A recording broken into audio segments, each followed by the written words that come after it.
says YouTube? We are live.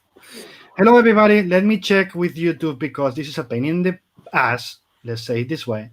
And I'm not sure we are live yet because it says we're live, but I can't see anything on my screen yet. Like, hello. Okay, we're live.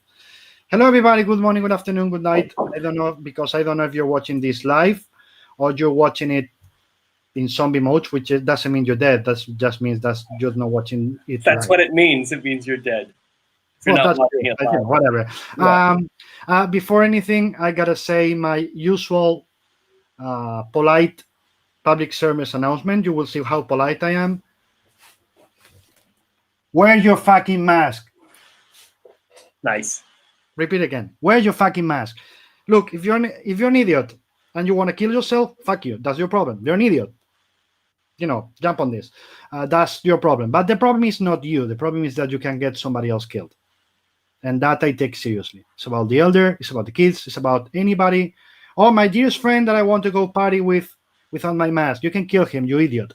Or he, or her, or your girlfriend. So, or their grandmother. Yeah. Or your mother. Yeah. Exactly.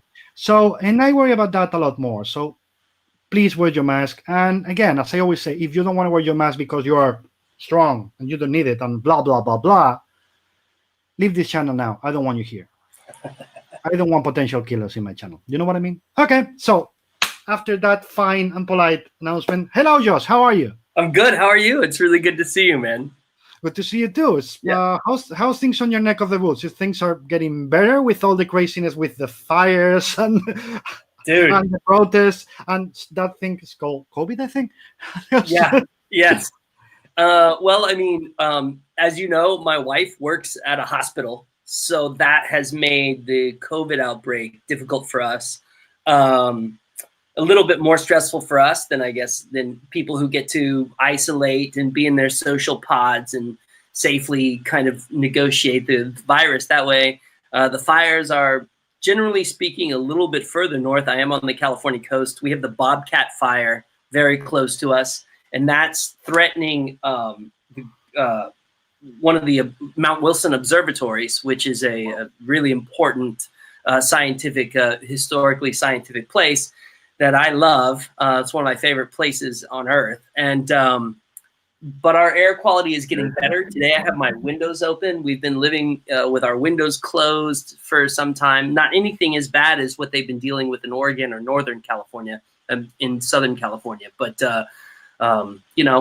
it's always sort of been the ecology of disaster here. But this is really ramped up. We had a huge earthquake, not huge. We had a 4.6 earthquake the night Ruth Bader Ginsburg died. So it just really feels like the apocalypse engine is rolling. That was a signal. Yeah, I know. Exactly. The earth knows what is coming. The earth shrugs. Yeah, the earth weeps. Yeah, exactly. Oh my God. What is the thing? Imagine I'm your crazy Frankenstein doctor and I go, this is your vaccine. Yeah. Okay, there's nothing else. We're okay. We're all vaccinated. Nothing's gonna happen to us. Blah blah blah. What's the thing you miss the most? The thing that's like, shit. If I could do it now, I could do it. Yeah. I mean, I definitely miss traveling. But I think just as far as being at home, the two things I really miss are I miss seeing my nephews. We see them, but we social distance with them. I don't get to play with them the way we used to. I'm really close to my two nephews. I miss the library, to be honest. I really love going to the library. And as somebody who works from home, man, it's crazy how important socially it is to go to the coffee shop and sit, you know what I mean? And write in a notebook or listen to music and drink coffee, because otherwise I don't see anybody all day long except for my wife. So I think those are the three things I miss the most. I really like going to movies too. Like I really love going to a movie theater. So I miss that. I was gonna ask. Do you remember which was the last movie you went to watch to a theater before this happened? I do, and it wasn't even. I tend to be pretty pretentious when it comes to movies. But of course, it was in Hawaii. My wife and I got one last vacation in before the world shut down, and in fact, on a side note, flying back from Hawaii was really crazy. It was the first time we were on a plane where some people were wearing masks. There was no mask mandate. No, this was I think February. But people were talking about it. The lines for the men's restroom to wash your hands was way longer than it's ever been before. Shit like that. And we went to go see The Invisible Man, that Elizabeth Moss, the new Invisible Man thriller flick, in Hawaii one night. And what did you think about it? It was cool. It was all right. I find it, it was cool. I like her. And I thought it was cool that there was that they kind of made it a believe all women narrative for our modern moment. I think that's a pretty clever way to handle it. I think it's cool that they reverted The Invisible Man back to a horror story. There have been several versions where it was like an adventure story for a while, which is like no bueno. No. So yeah, it's just some bullshit. So, but it was a little bit slick, and it's not my favorite mode of filmmaking, but it was cool. Yeah, I think the last horror Invisible Man story before this one was the Paul Verhoeven one, right? Yeah, which was, what is that? That's like early aughts or something. When did he make? Yeah, I think so. Yeah, I think so. Yeah. Yeah, that's right. Yeah, and I am a huge Verhoeven fan, and I would even call myself a Paul Verhoeven apologist. Like, I'm willing to defend Showgirls and stuff like that. Okay, that's going too far. But defend anything else. For Showgirls, you think he needed to jerk off too much that month. But Showgirls is amazing camp craziness. But his Invisible Man was just okay. It wasn't. Yeah, if you take let's be honest. If you take Showgirls as a comedy, it's amazing. It's one of the funniest ones ever. It's like I always say this story about Reanimator was an amazing comedy. I'm saying no. Reanimator wasn't a comedy. It was a horror movie. It was so bad that you couldn't stop laughing. And then they tried to do Resonator as a comedy, and it didn't work. Yeah. So now, but what's your with Verhoeven? Which one is your favorite or your favorite movies? Well, I mean, it's interesting because he's had a lot of different modes in his career, right? So, his Hollywood satire science fiction stuff is something that people like us in pulp genre fiction work we have to be impressed by. I mean, that whole run of Starship Troopers, RoboCop. We can't not talk about that. It's so important. But I really like, I love his European work. I thought Ellie or whatever, I thought was really, it's like a story he shouldn't be telling. It's a really complicated, difficult narrative, and he runs right at it about a woman who is, assaulted, physically assaulted and raped, but then she enjoyed it. That's not really something a white male should be making, but he does it so. He's really bold in that work, and I really love that stuff. And I really like his early European stuff too. Before he came over to America, he's just a button pusher, and he's really smart, and he's got real craft when it comes to putting a movie together. So I dig it, man. I think. Yeah, I'm. I don't know what's the name of it in English. The Rutger Hauer one. Oh, yeah. Fuck. Oh, man. Well, that one.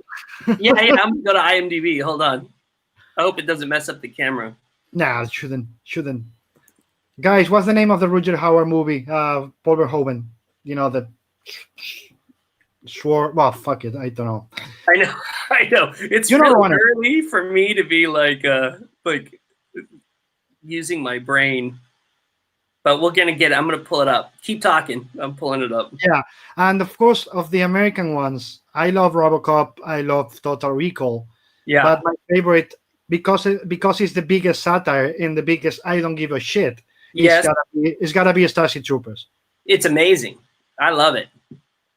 I'm not gonna Starship Troopers because it's and more relevant now than ever with its like fascistic, undertones and yeah. Yeah, I love it because the people, there's still people, as you will know, that takes it seriously. Yeah, right. Who believe that the humans are the good guys or whatever. Yeah, and all that. And I remember watching in the theater. I don't know what year it was, and I was like, the balls on this guy. Yeah, the balls on huge. this. huge you could never do that today in Hollywood. Nobody else does it. Nobody else has done it, I think. Yeah, you could never make a such a huge budget and yes, literally use it to make fun of everybody involved and everybody in the U.S. government and the army and the military and everything. It's like he was like, here's my cock on the table. I don't give a shit. That's him. You're gonna be that crazy. Yeah. Did you have you ever read the book by Robert Heinlein, Starship Troopers? Yeah. And as you know, like Heinlein, who I love, but he had a little bit of a fascist streak in him. And so the book is like kind of unintentionally fascistic, where no one can vote unless they've been in the military and all that jazz. So I really think it was smart of him to kind of to mock the source material in a way, Flesh and blood. Oh, yeah. Say it again. Flesh and blood. Flesh and blood. Yes. Totally. I found it. Yeah, I was doing it, and then I was like, I just googled Rutger Hauer, Paul Verhoeven, and that's the first thing that came up. So done. Flesh and blood. Have you noticed that you're overworking because of the pandemic? Even if you used to be home and to work home, have you noticed that by the end of the day you've overworked, or the other way around? Because I have both cases. People who's realized by the end of the day they've worked more. Yeah. Or people telling me for the first month or 2 months they couldn't work or could work a lot less because concentration was a big problem. Yeah. How's it for you? I actually think my work productivity did decrease. I think I'm working less. Yeah. I'm getting better now, but when we very first locked down, well, first of all, because my wife worked at the hospital, things were very stressful at first. Without saying too much, her institution was not necessarily doing all that it could to protect the nurses, and the nurses union had to get involved. And so that was causing stress in my home.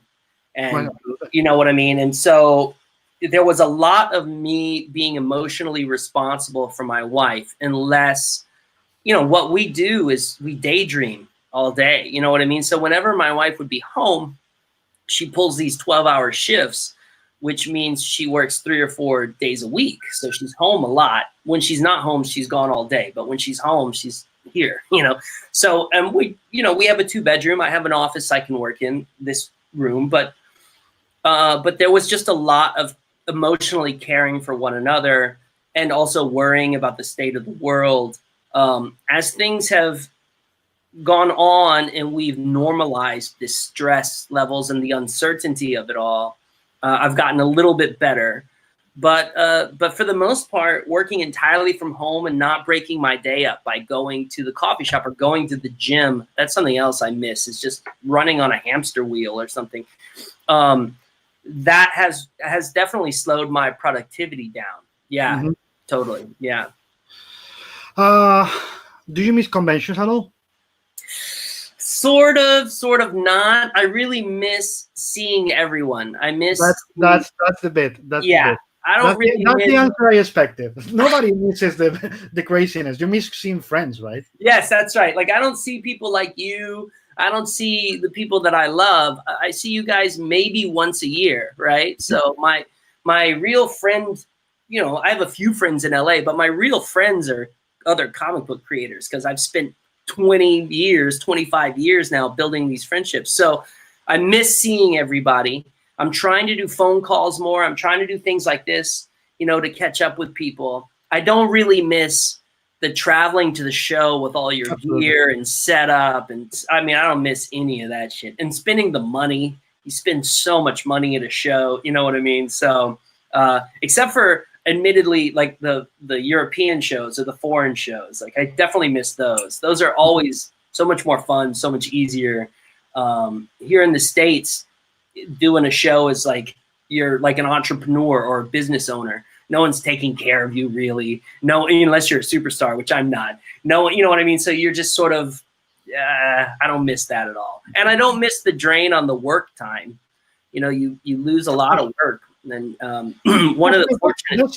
That's the thing that many people doesn't realize. I've talked with a few creators about this, especially with Gary Frank, because people keep saying, why don't you bring Gary Frank, blah, blah, blah, and to Spain? And talking to Gary openly, it's like, guys, you got to realize that when they're here, they can't work. And Yeah. if they can work, if they can't work, that means they are losing money. Yeah, exactly. And this is not,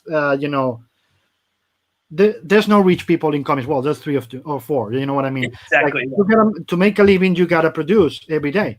Yeah. And if you can't produce, coming here means you're losing money. And sometimes people are like, oh, they don't believe me when I say it. Sometimes they're working on the hotel until 3 a.m. and then are awake at 6 or 7 to work again, and then come to the convention because that's when they can work. Yeah. So, and that's such a miserable thing. Like in the instance of coming to one of your shows, you're in Spain for one thing. So unless you're Spanish, that's pretty interesting. So you're in Spain. So, and you've traveled, if you're coming from the States as opposed to some part of Europe, you've traveled really far.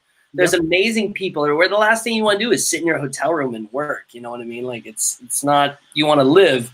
So, yeah, so I don't miss the drain on work. I'm already sort of I kind of work I try to work in a very measured way at a certain time every day, but I'm pretty flighty. You know what I mean? I wander off, I do other shit. So, yeah.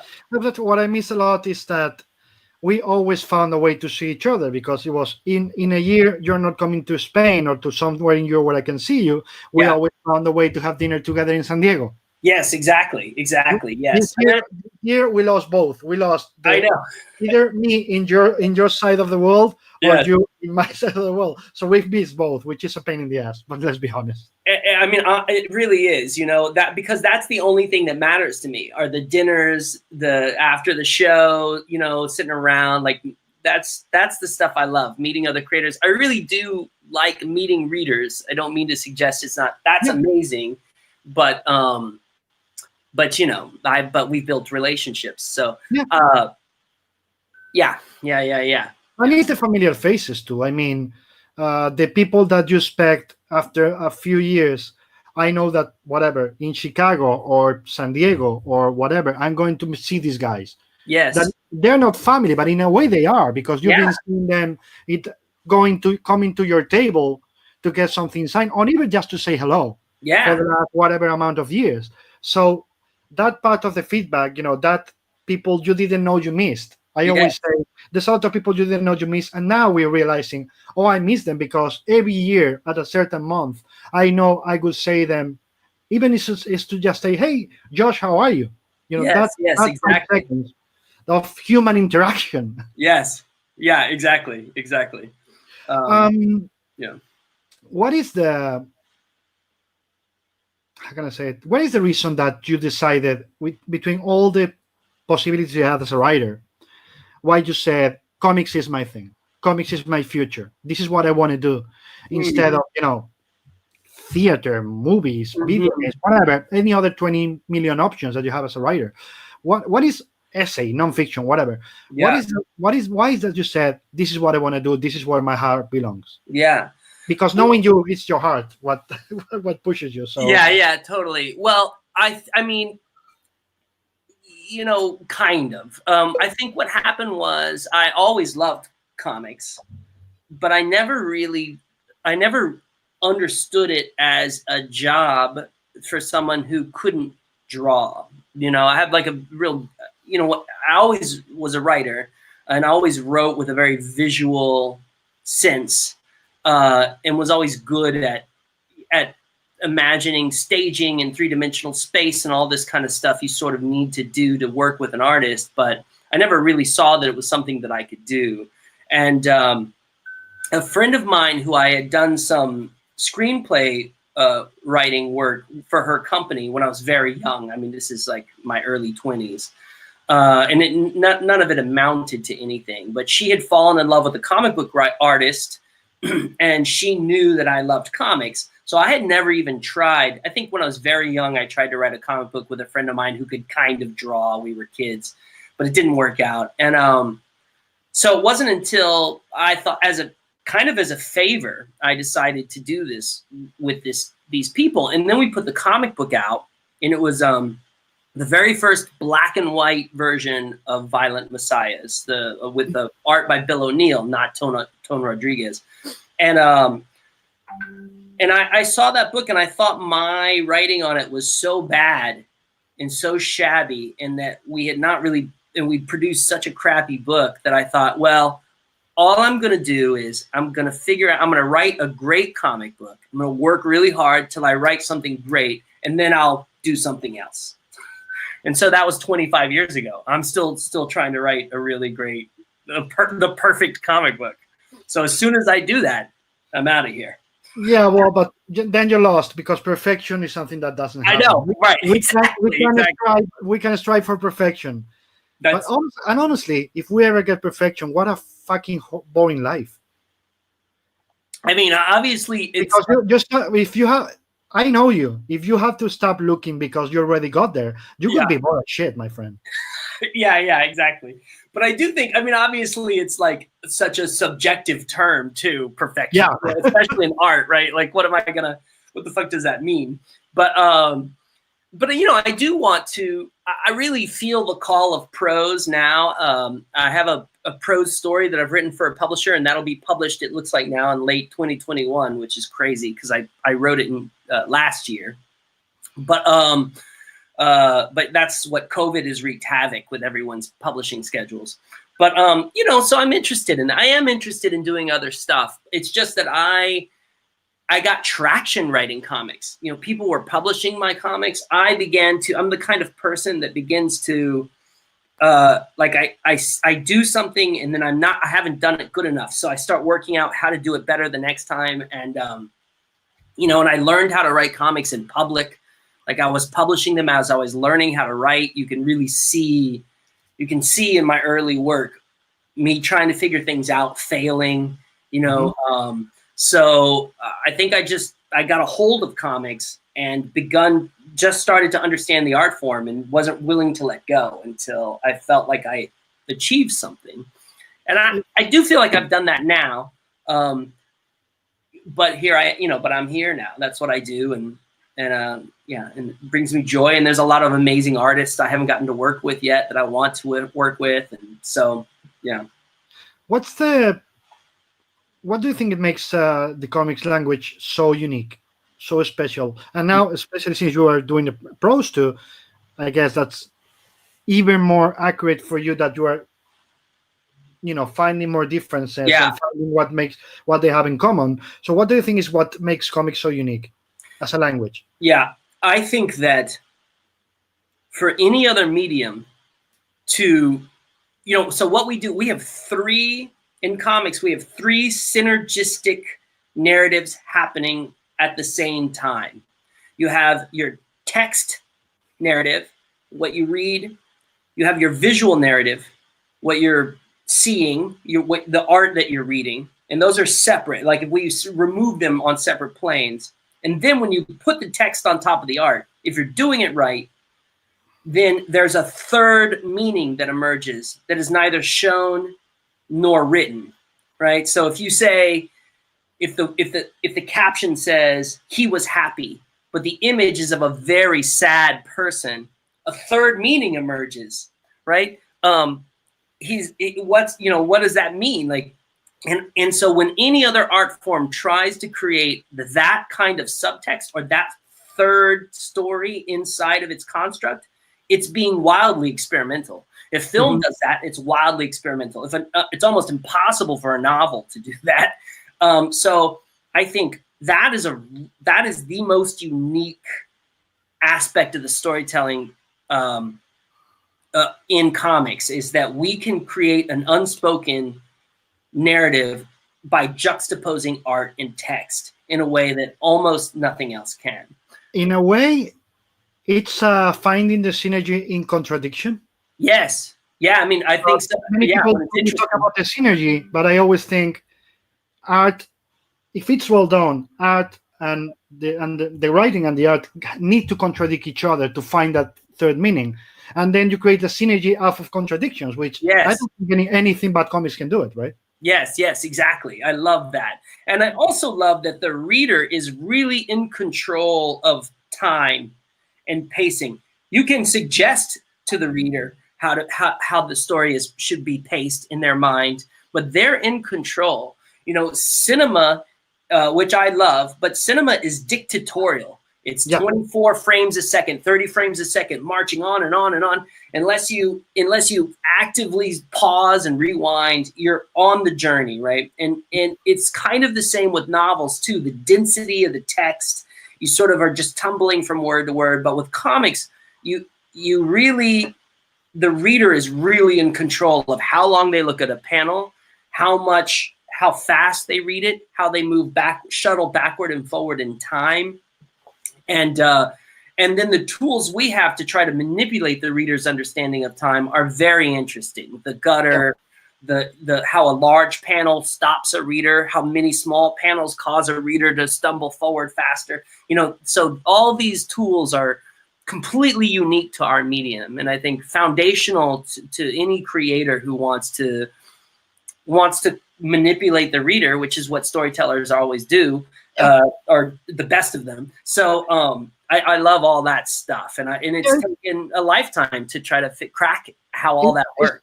It's narrator manipulator. Yes, you can, as I always say, again, I'm sorry guys, I always say the same thing.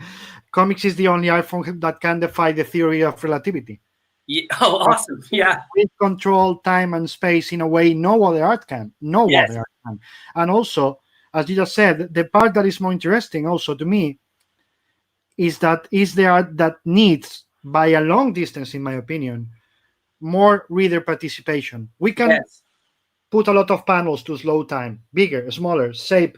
You can move and say, as in Watchmen, as I always put the same example, first issue, Laurie is in the background. 5 issue, Laurie is in the foreground, and it's like, oh shit, they're telling me this is happening at the same time. Yes. 5 issues later. So the constant manipulating of time. But you, even as much as you want to manipulate, if the reader doesn't want to be a part of it, you don't get him involved. Right. It doesn't work. Exactly. It doesn't matter how many tricks can you pull off your hat or how well you do it. If you can get the reader involved as a magician, in part, I said manipulator, but it's also a magician. Yeah. It doesn't work. So do you think we need comics is the art again that needs more reader participation? But we cannot live without them, without their involvement, I mean? Yeah. I mean, but I do think there is a joy in meeting the reader halfway with this, And again, I keep bringing up cinema, but it's because cinema is a dictator with time and space. You don't have a choice. Like if a filmmaker wants to slow down their image, then that's it. You're living in slow time now. Yeah. Whereas we don't really have that tool, so we need to.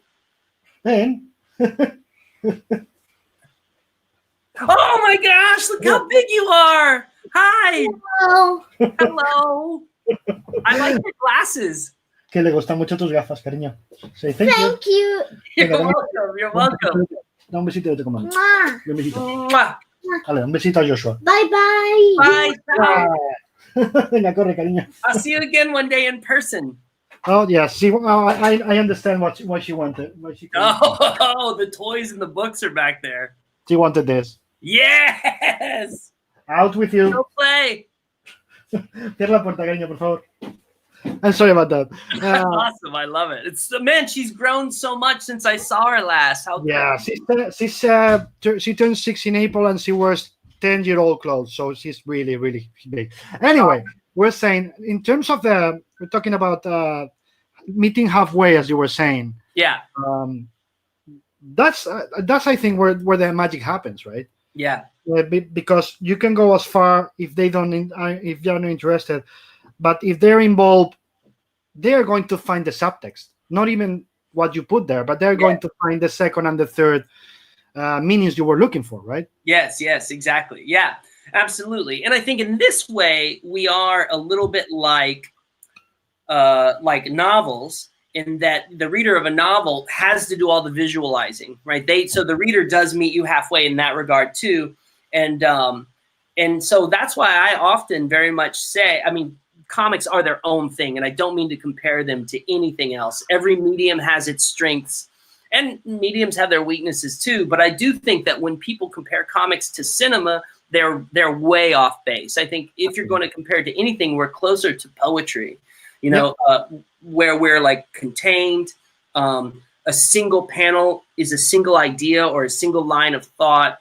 you can be really, really experimental and interesting with them because it's not textual. So it can be wildly, what's the word? Like deconstructed. It can be, wildly not, I've seen some comics where you have no idea what's happening. There's only the vaguest sense of sequential storytelling.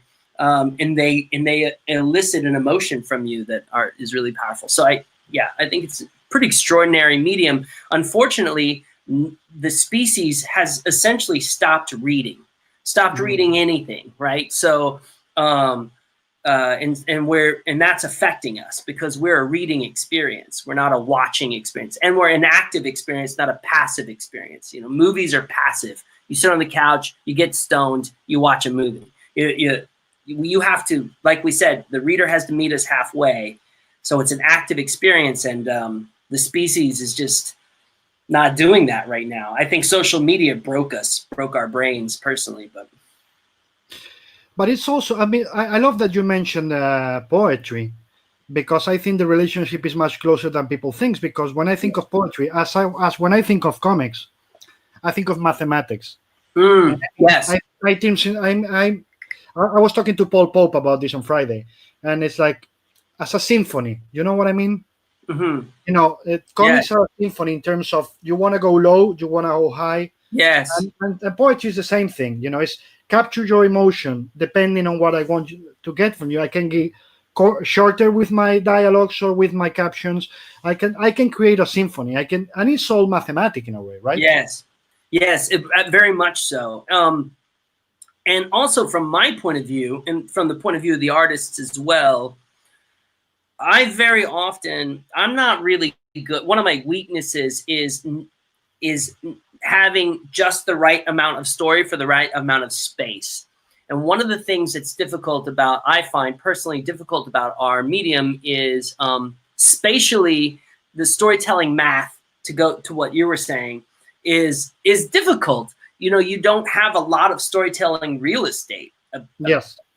Now from panel to panel, you can jump 1,000 years, but if you want to live in a moment, that's going to take a lot of space in your comic book. Yeah. So that math becomes, I think, even much more important than in any other medium. Not just the emotional math you're talking about, where you bring the reader into these, but also the math of like, how am I going to break this experience my characters are having into these foundational mathematical equations that are comic book pages? And so the story math will fit, and it won't feel rushed. Like if I'm trying to show two people falling in love, and I've only got a page to do it in, I've got to really do some hard story math, or it's not going to work. People aren't going to believe it. So I think it's mathematical in so many ways, and sometimes it feels too mathematical, to be honest, as a writer. But also, go, please. Oh, I was just going to say, I got a warning that says my microphone is noisy. Nah, ignore it. That's only if you just do this on the table. Oh, I hit the table or something? Okay. It's very sensitive. It's very sensitive, so just ignore it. Okay. Now, what I was saying is, in terms of the math, that's something that I don't like about comics, and especially American comics are that way because they're periodicals. But we're talking about the symphony. We're talking about the math. And for the love of God, a novel or something like that, it takes what it has to take to tell the symphony again. I can't imagine somebody telling to Bach, "Hey, gotta be 20 minutes shorter." That novel has to be longer or shorter. When it was told, like Arthur Conan Doyle or Asimov, in magazines, makes sense because you have to have short stories or short chapters inside a magazine, so you have that size. But when Asimov stopped using, or Conan Doyle stopped working on magazines, that they could go long form, I can't imagine them thinking, I'm going to do it exactly in 20 pages. Yes. This is the most frustrating thing about our medium. And it's not even the medium, it's what we're discussing now is like the economics of comics. Like, because there's a 20-page comic book, first of all, to my mind, and the way that I break story, is virtually no space at all to work. Mm-hmm. I don't know how do you get an authentic, I mean, obviously it's possible, but to do an authentic emotional beat and, you know, and deliver a full experience to somebody in 20 pages, I personally find very difficult. But it's a completely arbitrary page break based on how much money that publisher wants to publish. But this is the biggest frustration for me. And I think that if I had arrived at a place where I could make my comics as long as the story needs to be, or my artist could unpack an image, like if I give my artist what is ostensibly a 6-panel page, which is a relatively dense page in American sequential art, but not terribly dense.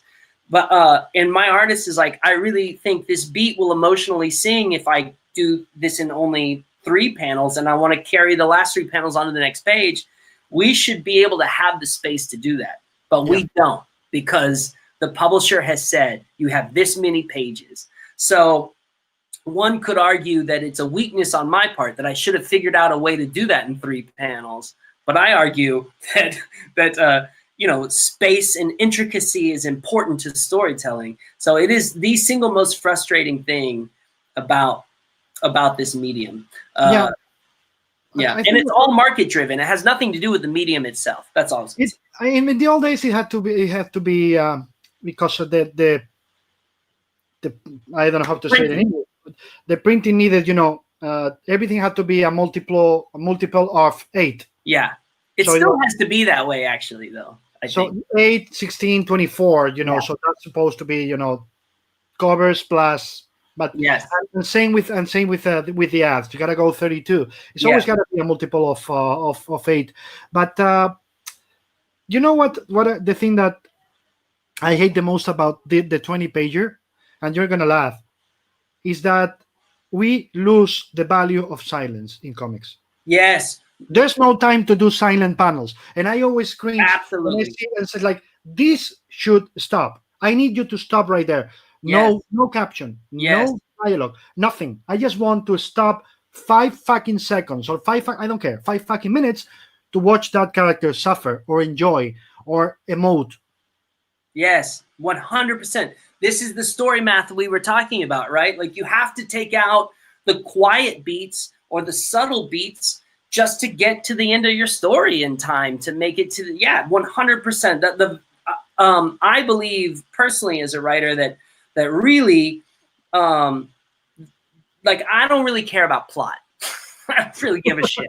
I think plot is, there's like 99 plots, if we're being generous, in the whole history of the world. It's how you do it. And so God is in the details. And if you're telling me I only have 20 pages to tell this story, I'm going to lose a lot of the detail that makes this interesting. And I'm going to just drive ahead with the plot, which is the least interesting part of the book.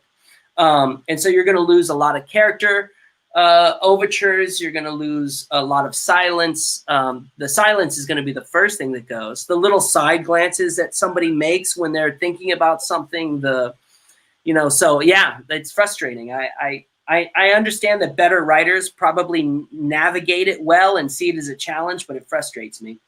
No, but of course it's a challenge, but I don't say better. Other writers. You're a god. You're a god. Gods don't say that. But, you know, I'm not a god. Any other writers, even if they can do it, I wouldn't imagine that Grant or any of the others, you know, the bigger names, wouldn't enjoy having the chance to, I want to go quiet now. I want to use that. It's gotta be frustrating for them, even if they find a way to, to solve it. Yeah, I'm pretty sure all of them, Alan, Grant, name whoever you want, Jamie Delano, any of the others, Neil, saying, "Shit, I needed quiet here." Yeah. I can't have it, but I needed it, and knowing they're missing on being more emotionally poignant. Yeah. Yes, 100%. Yeah.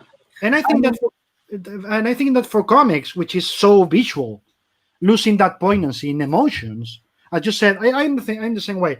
Plots, ideas, everybody and their mom has an idea. It's not the idea; it's how you make it work. Yes. If you cannot use all your tools because of format constraints, there's something really wrong. Yeah, absolutely, exactly. And right now here in the States, the market is such where everybody they want 4-issue miniseries. They, you know, that I'm pretty fortunate to be working with publishers that are allowing me a little bit of leeway right now. Like writing a book for, isn't DC 20 pages an issue right now? Yeah, DC is 20, Marvel is 20. I would stab myself in the eye. That sounds horrible. What would you? I just don't even. So, but I'm still being asked a lot of the times to do just 4-issue miniseries and things like that, and it's frustrating, you know. And I think, and if we look back over the comic book runs that have historically and really impacted the readership, they tend to be longer runs. Yes. There's something about these shorter comic book runs that don't. There are some exceptions, of course, but they don't like really stick in the mind of the reader enough to be a classic. And again, you know, like you mentioned, Grant did those whole run of just 3-issue stories for Vertigo. Remember We Three, Vanamarama, Sea Guy? Those were amazing. But those are outliers. Grant Morrison can do that because he's good at that. But for the most part, no one's really ever made, or it's very rare that they make these short comics that resonate and have lasting impact. And one would argue only really We Three did that. And that is as much because of Frank Quietly as it is because of Grant. Because it's because when they work together, you know, they challenge each other. I have them both, and seeing the story of how Grant tells how they created We Three, and seeing it from Frank's perspective, and how Grant challenges Frank, and Frank challenges Grant. That's what they do. Most of what they stuff they do is masterpieces, because they're both geniuses, in my opinion. And then I don't know if this, you know, the story, but when Frank was telling me, no, Grant came to me with an idea about dogs with helmets and all that, and I was like, no, what are you talking about? And then he started to speak, and he sold it to Bean. Yeah. And you know how he sold it to him? How? I mean, you gotta tell me 3 issues that are told in everything is 360. Oh wow, cool. Yeah. Everything is 360. So Frank started thinking, how can I do that? Yeah. That's how they work, you know, every single time. So that's how they can make those sort of stories. Yeah. Because it's a challenge to how can we do this in this amount of space? Yes. Again, we go back to the math. Yeah, exactly. Yeah. There's a big part of it. It's got to be serialized. And it's serialized means for you, for me, and as readers, I'm asking you to be affected. We need the runs to be longer. Yeah, I think so. To have a real emotional significance, right? Yeah, I think so. I mean, Charles Dickens, he wrote serialized small chapter books.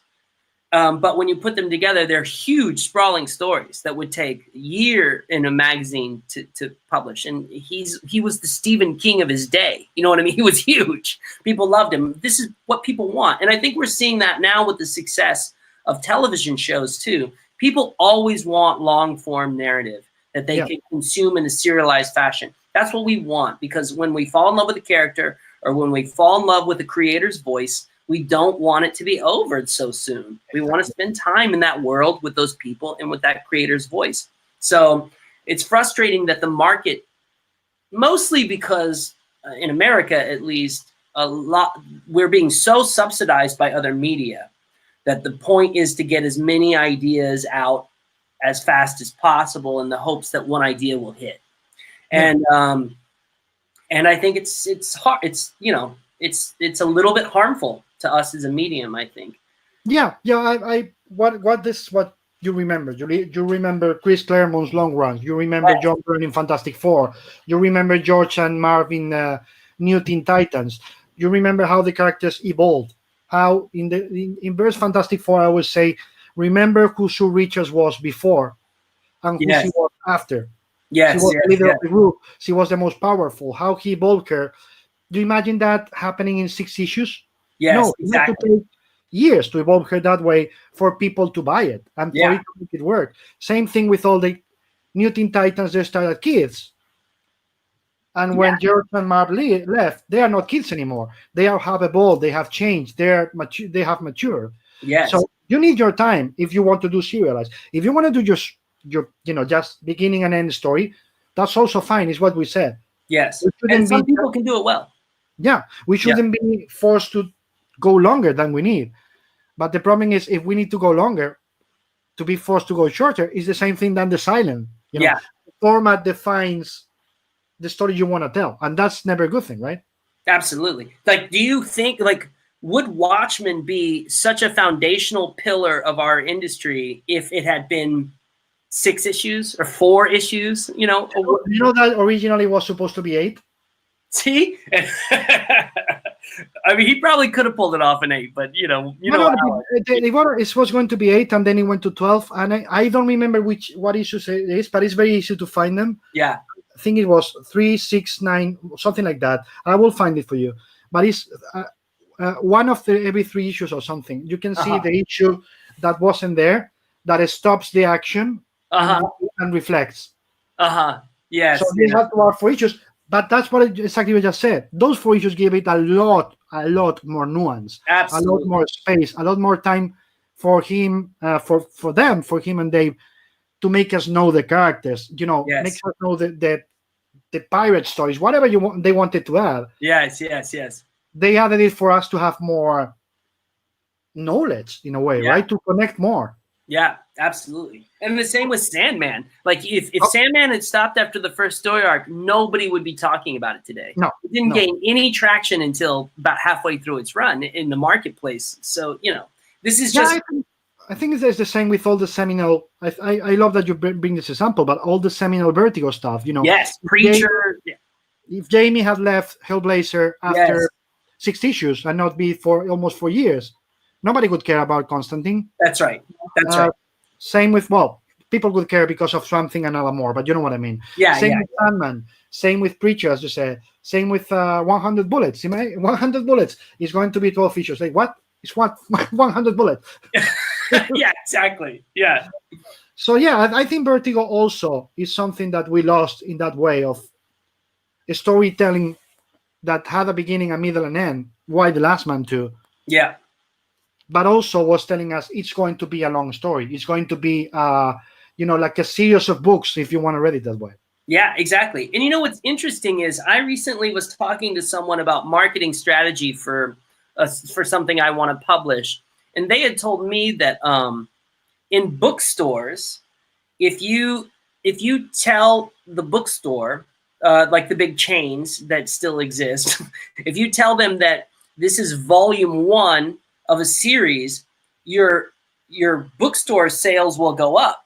Yes. Because they know that this is where they can invest money. It's going to be a long-term investment. Readers like that. But the comic book publishers who aren't doing the kind of, higher end graphic novels, the stuff like Smile and stuff that sells 3 million copies, though they're sort of like rubbing pennies together and trying to publish, very short, compact narratives, because all kinds of things, first of all, I think the pamphlet reader for some reason right now is rewarding that. I guess maybe because Marvel and DC broke the pamphlet reader's mind. And so now we're stuck with that. And also I think some of it has to do with, courting other media. Like, you really just need a pitch to show a studio. You don't really need a fulfilling experience, in comic book. Absolutely. But also, as well as I do, but that when somebody, and we won't name names because it's not necessary, they write for the adaptation, the comics suck, literally suck, because they are not written as comics or drawn as comics. It's just there. Let's do this and then try to sell it, and it doesn't work.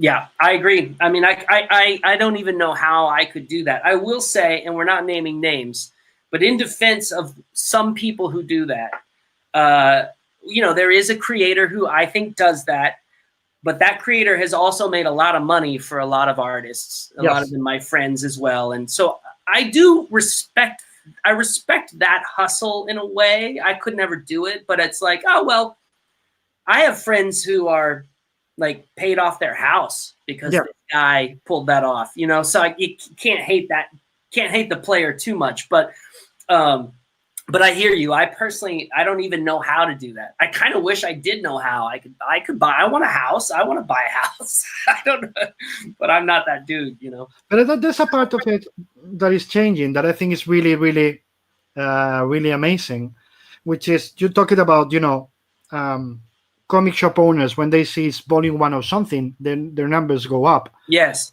But now it's happening with creators. I mean, Yes.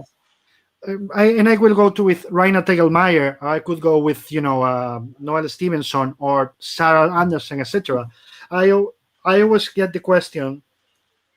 There is more work by her because people want a library of that creator. So it's not Yes. the volume.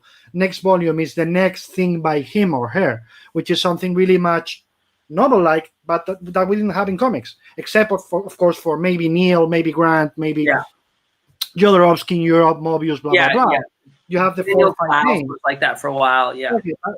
But now it's happening more and more.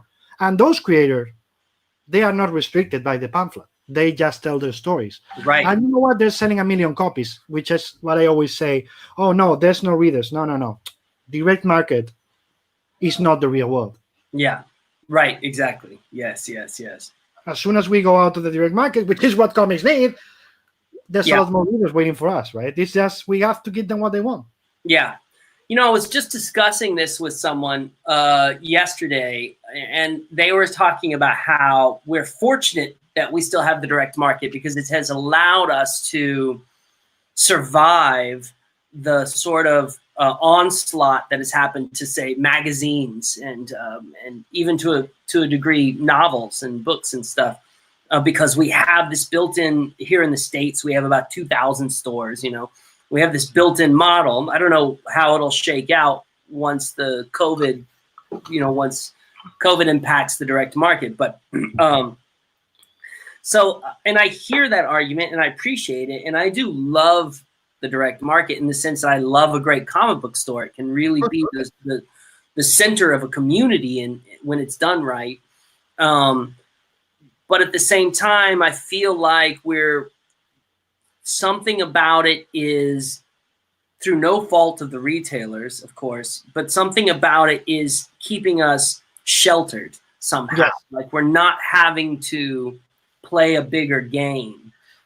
So you get these two behemoths, Marvel and DC, commanding the dominant market share, and they're just playing the quarterly game. Make as much money putting out 60 books on the shelves and stuff like this. And the direct market has to follow that because it's the market share. That's how these retailers pay their rent. And that's a tough model for us who don't really want to play that particular game. It's a tough. Yeah, but we are going back to people ask me, well, but you don't like the direct market. Like, no, you're confused. I love it. Exactly. But what I love is that what I hate is that for a long time, in the US, people has considered the direct market the only option. Yes. And then we have to be in our bunker. And if you go out of the bunker with diversity for creators, filmmakers, etc., if you get out of the bunker, a lot of those so-called fans jump in and hate it. Yeah. But you don't want them. They will go out. They will go to other market, which is the book market. They will sell a lot, and they'll be happy. But you've killed potential amazing creator for the direct market. It always happens. I've seen, and you've seen a lot of female creators, diversity creators, and all that leaving comics just because they're treated like shit. Yeah. And there's been 20 years of talent loss in comics. Yeah, and that's a little bit of a different thing. I mean, I don't think necessarily the market forces we're talking about demand that we treat women and people of color and other diversity creators and LGBTQ creators. The market doesn't demand we treat them like crap. That's something inside of us. Absolutely not. There's something poisonous in us as an industry. Yeah, that's the thing. It's not, of course, not the market. Of course, it's not Marvel or DC. It's something there that bunker mentality. Yes. That creates spaces that is, as I always said, the toxic fans. Star Wars is the perfect example. Yeah, I know. Like, Yeah. if it's not exactly as you portrayed it 15 years ago when you were jerking off in your bathroom, Yes. that's not Star Wars. Like, Yes. Yes. and then like, oh, George Lucas has never done it that way, and you know it because Yeah. that's what I mean with the toxic readership or the toxic part of this industry. The smaller it gets, the more toxic Yes. an extreme it becomes, right? Yes. And then publishers aren't as bold in hiring new voices because they just desperately need to, they just have to bring up their bottom line. And the truth is we're not going to become a more eclectic voiced industry unless we take chances on unknown new voices. Absolutely. So that's where we're at, where we don't make the industry itself doesn't generate a lot of money, so they're not able to make bold hiring choices. Yeah, I know it's frustrating. Yeah, that aspect of it is frustrating. Do you think that there's something that I wanted to ask you before, but I forgot? In terms of the language, there's something a theory that I've always had, a hypothesis, better said, about reading comics. We always have to read between the gutters, meaning Superman. We show this, and the next thing he's already flying. Right. You never really see him flying. Yeah. And we never see him taking off or whatever. We just see him flying, but we have to cover all the spaces between that. Because we are wired to do it. Yes, Superman flies in the mind. That's my. So what I was going to say is, do you think I really think that reading comics always makes you look for the subtext in life, always makes you look for the second meaning of things, because we are so used to read what happens between the gutters that we always read between the lines, even if other people doesn't. We always, as comic readers or professionals, we are going to look for the second meaning, so we are more discerning. That's a superpower as comic readers, in a way. What do you think about that?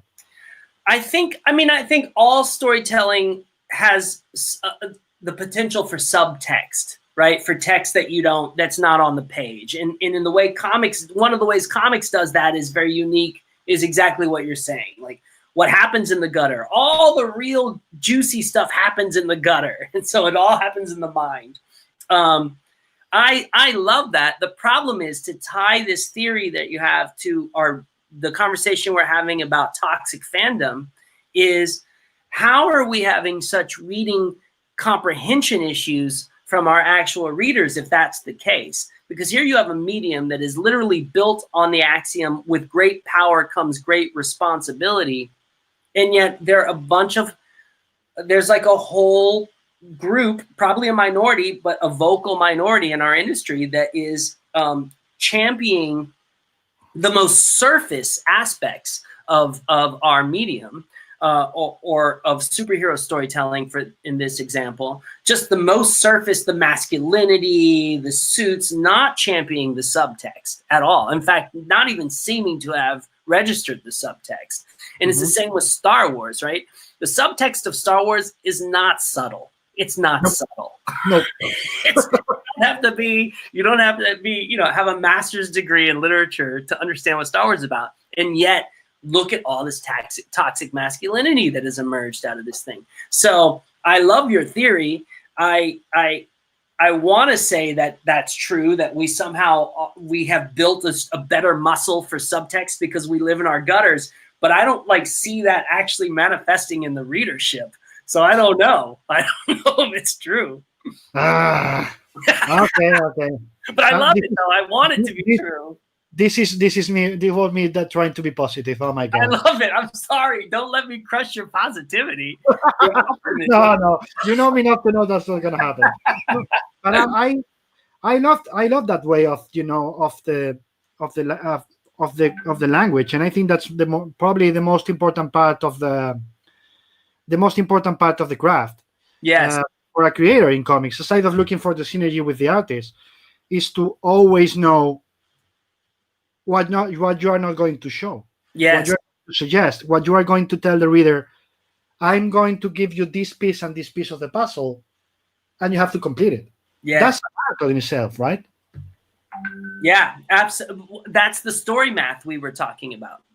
Yeah, absolutely. That's part of the story math. You know, Garth Ennis's TKO book, Sarah, that came out, that with part of that same round that I had my Goodnight Paradise come out, has a really bold example of that, where I'm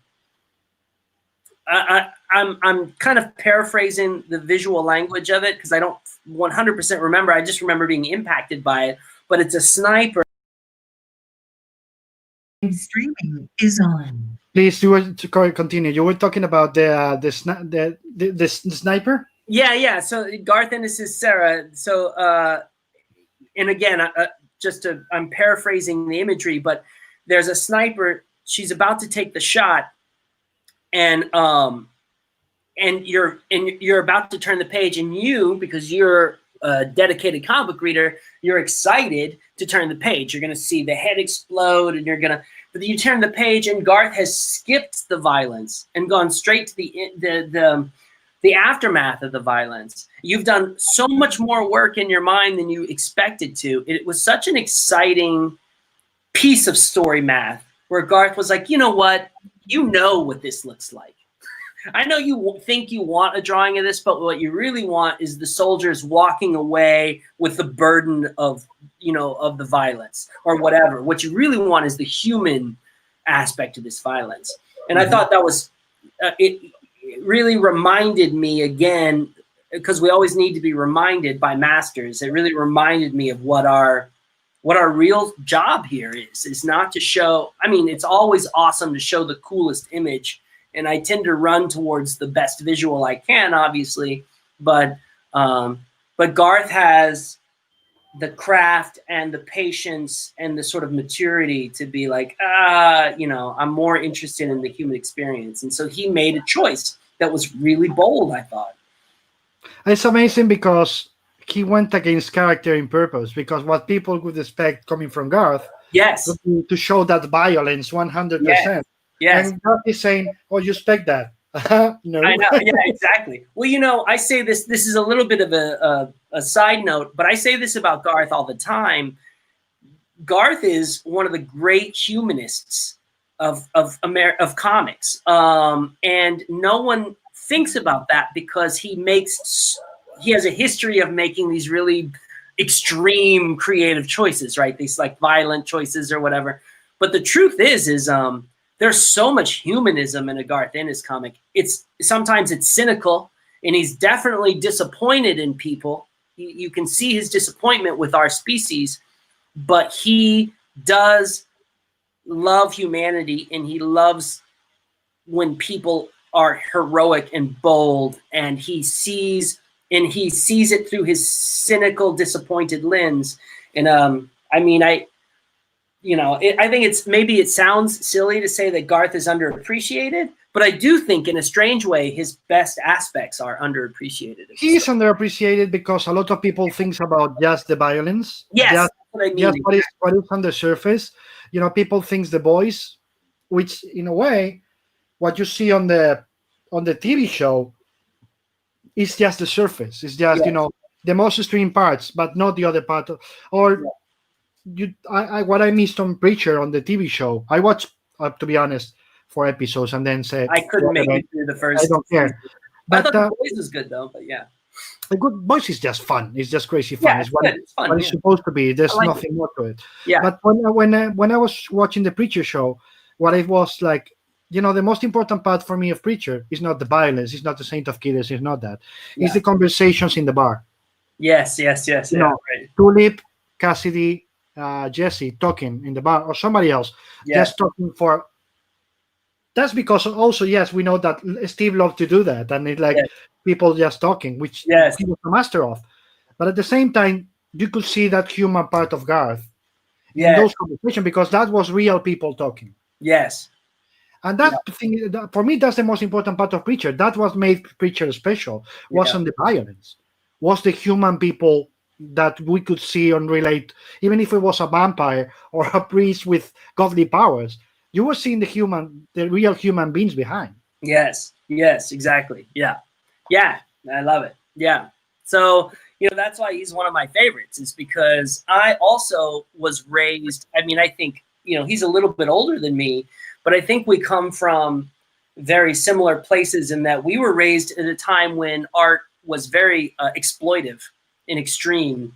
And you either had, your blockbusters, I mean, my blockbusters obviously were Star Wars, but there was a moment when the blockbuster was The Godfather, when people lined up around the theater to see The Godfather, or when so I think we come from a little bit more of a substantive place as far as storytelling. Whereas now you have a generation, I'm going to get hate for this, but obviously there are many wonderful new creators out there, but we do have a generation kind of weaned on Harry Potter. You know what I mean? And that's not, Harry Potter is a very, it's a very generic attack on material that other creators have done in the past better. So I think that's why we're seeing a less substantive idea of storytelling that's as our most popular narratives right now. And it's frustrating for those of us who are older, I think, who come from. I remember a lot of people years ago saying, don't complain about Harry Potter because it brought a lot of kids back to reading. And blah, blah. And I was like, no, that's not true. Yeah. The stuff that they like, they're going to read it anyway. This is right. Easy popcorn. You're Yeah. telling that even them easy popcorn that is literally plagiarized from other people. Yes. Whatever, not plagiarized. I don't want to get sued. But, just say, It's pretty close. It's pretty close from other people. Yeah. Some ideas, work here and there, books of magic, blah, blah, blah, all that. And then you think the readers, the kids couldn't read the original stuff? Yeah. They're good.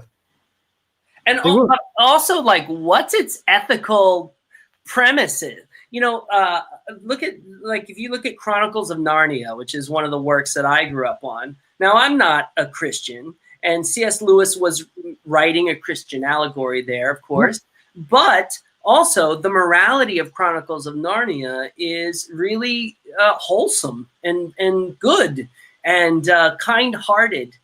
And I'm not entirely sure. I haven't read all the. I mean, I tried to read the first Harry Potter book, but I'm not getting an aura of kind-heartedness from that work, nor from the creator these days, no. The writer. So, I feel like if we're gonna, I wish we had turned our that generation on to something else, to Roald Dahl or whoever the next Roald Dahl was, But Judy Blume. I mean, I grew up reading Judy Blume books. I mean, it's like she was so kind-hearted. But what are we gonna do? We're just a bunch of old men, bitching about. No, not necessarily. Again, when the movie, we weren't that old. We're not old. We're vintage. Remember, we weren't that old when the books started coming out. Was what, 20 years ago? Yeah. I mean, yeah, that's true. And I was already reading the first one, saying, this is the books of magic. This is that. Yes. This is that. Yes. The other one was a lot more enlightening. Yeah. Tim Hunter and his story was about finding something. Yes, that's it. Exactly. Yeah. I don't see any aura or finding or discovery or enlightenment at all in Harry Potter. I just don't see it. Yeah. I see it a lot more in the movies. They try to make it more accessible. But the books, for me at least, and maybe I'm wrong, correct me if I'm wrong, and you guys there, Harry Potter. Are you being corrected right now on YouTube? No, I'm telling the guys that if they don't agree to. Oh, yeah. I wish I could see the comments. Yeah, no, let's go. It's on YouTube. That nobody's talking about this yet. Yeah. Okay. But what I was saying is, when I read Harry Potter and I stopped, it was because I thought, this is cruel. Yeah. Right. There's no hope. It's cruelty. It's mean. What's the point? Yeah. Is what we want the kids to grow up with? What's the hope? What's the enlightenment? What's the search for something? Yes. And I grew up reading fucking Jules Verne. Right. Because my older brother had the Jules Verne books, and Fenimore Cooper, or there was a lot of books that had inserted comic book pages every novel. So I started reading novels and comics at the same time in the same book. Cool. and reading Asimov, Mhm. and reading C. Clarke and all that. Yes, yes. And of course, I read the Books of Magic before because, guys, the Books of Magic was much earlier than Harry Potter. Yes. And all the stories in Books of Magic, with all the parts of hopelessness it had, with Mystery or any of the others, every single moment was about hope, Mhm. about Team Hunter needed to find something. Yeah. That's not something I see in Harry Potter, which for me, that's why I always, every time I'm asked, it's like, for me, it's empty. It's like an Mhm. empty base. Something is missing. Yeah. Yeah, man, I'm with you. I mean, I never really engaged with it too much. I tried when it was very popular. I thought, oh, I'll give this a read. But I also just found it to be pretty, I found the prose to be pretty uninteresting.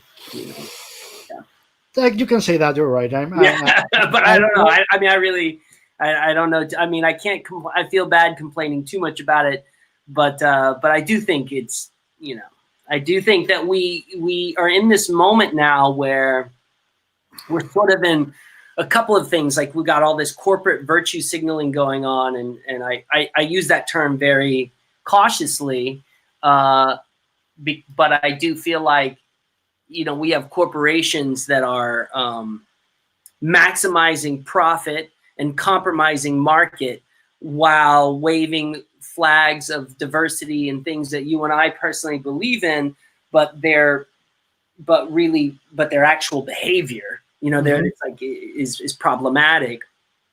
And we also are living in sort of where somehow at some point twee storytelling or sort of young adult storytelling crossed over into adult material.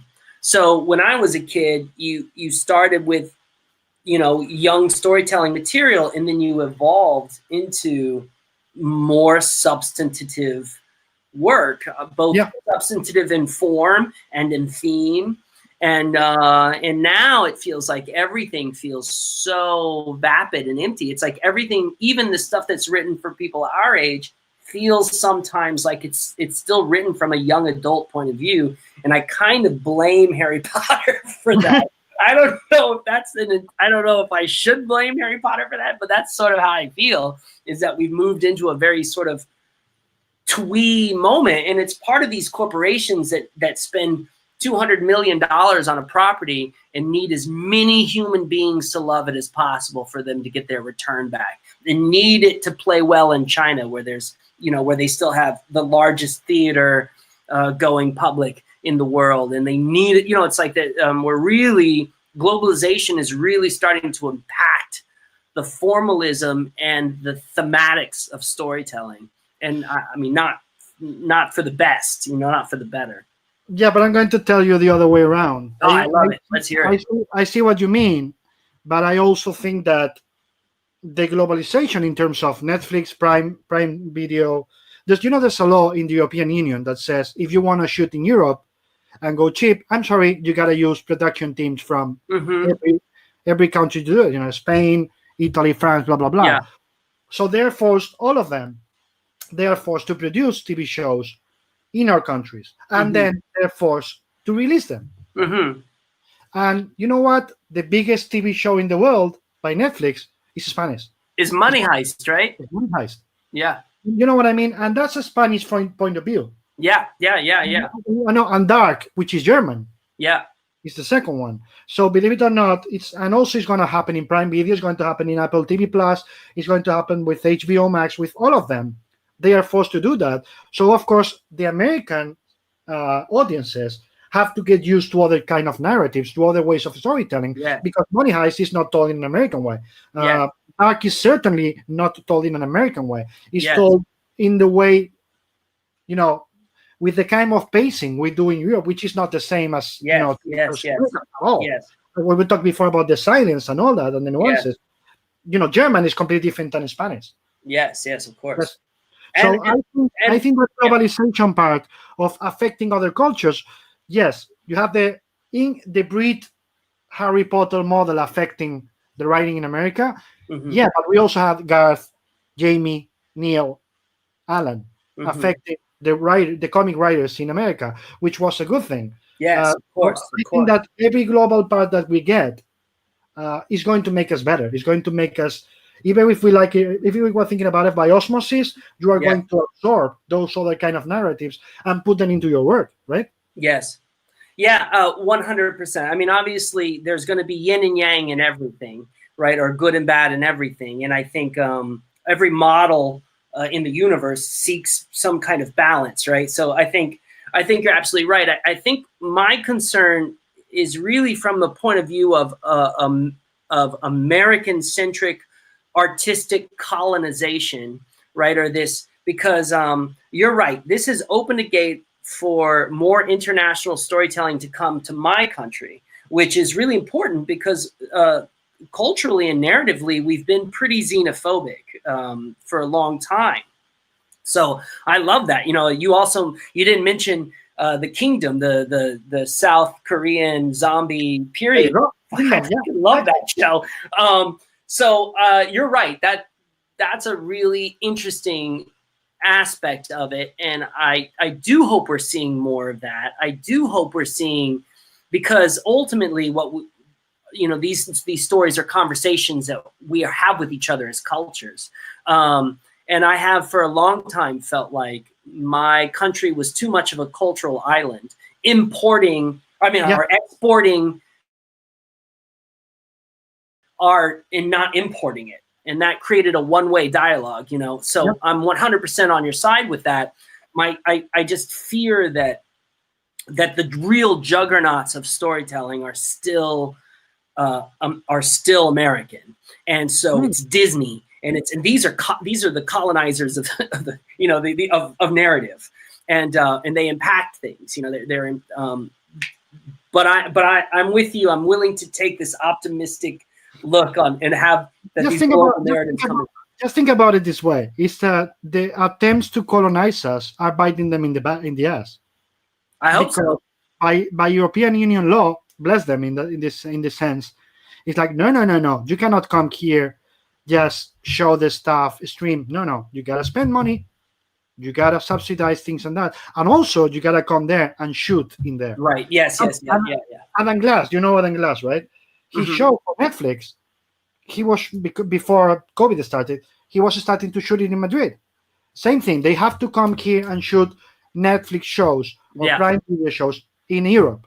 So you're going to see shows that I shot here. So people is going to not only get international shows, they're also going to see the locations. So culturally, the attempt to colonize us is biting them in the ass, because it's like, no, you got to give us back. You got to get our culture back, and you're going to put it in America. Yeah. Now, I don't know. And even Disney is going to have to do that. Yeah. Well, you know, the Milan thing is pretty interesting, right? Like Disney goes to try to make a wuxia, a traditional wuxia film in their own way, and then they get bit in the ass because they're like shooting in like Uyghur camp territory in China. So I mean, that's definitely the optimistic side of my pessimistic, globalized, homogenized narrative concerns. So yeah, I mean, me, I consume almost entirely global narratives, and don't have a very big populist streak. So I don't really know what's happening in populist art. I'm just an old man bitching about it. But I don't actually follow it or know what's going on, so yeah. The most important thing is that comics was ahead of this for 20 years. 25. Was it though? It wasn't. I mean, I agree with you in the sense of like in this country. I mean, you're right. Like when I was a kid, one of the very first direct market comic book stores in the United States was in my hometown, Corpus Christi, South Texas. Judge Garza opened a store. I'd never seen anything like it. It turns me on to everything to this day that I love: role-playing games, comic books, and he carried 2000 AD. and I read, and that never, you can't find a real copy of 2000 AD. And I mean, you probably can somewhere in a comic book store in the United States, but for the most part, I never see it in a shop. But here was a British comic book coming to South Texas, to my little hometown near the Mexican border of Texas. And I read the shit out of 2000 AD. I loved that book.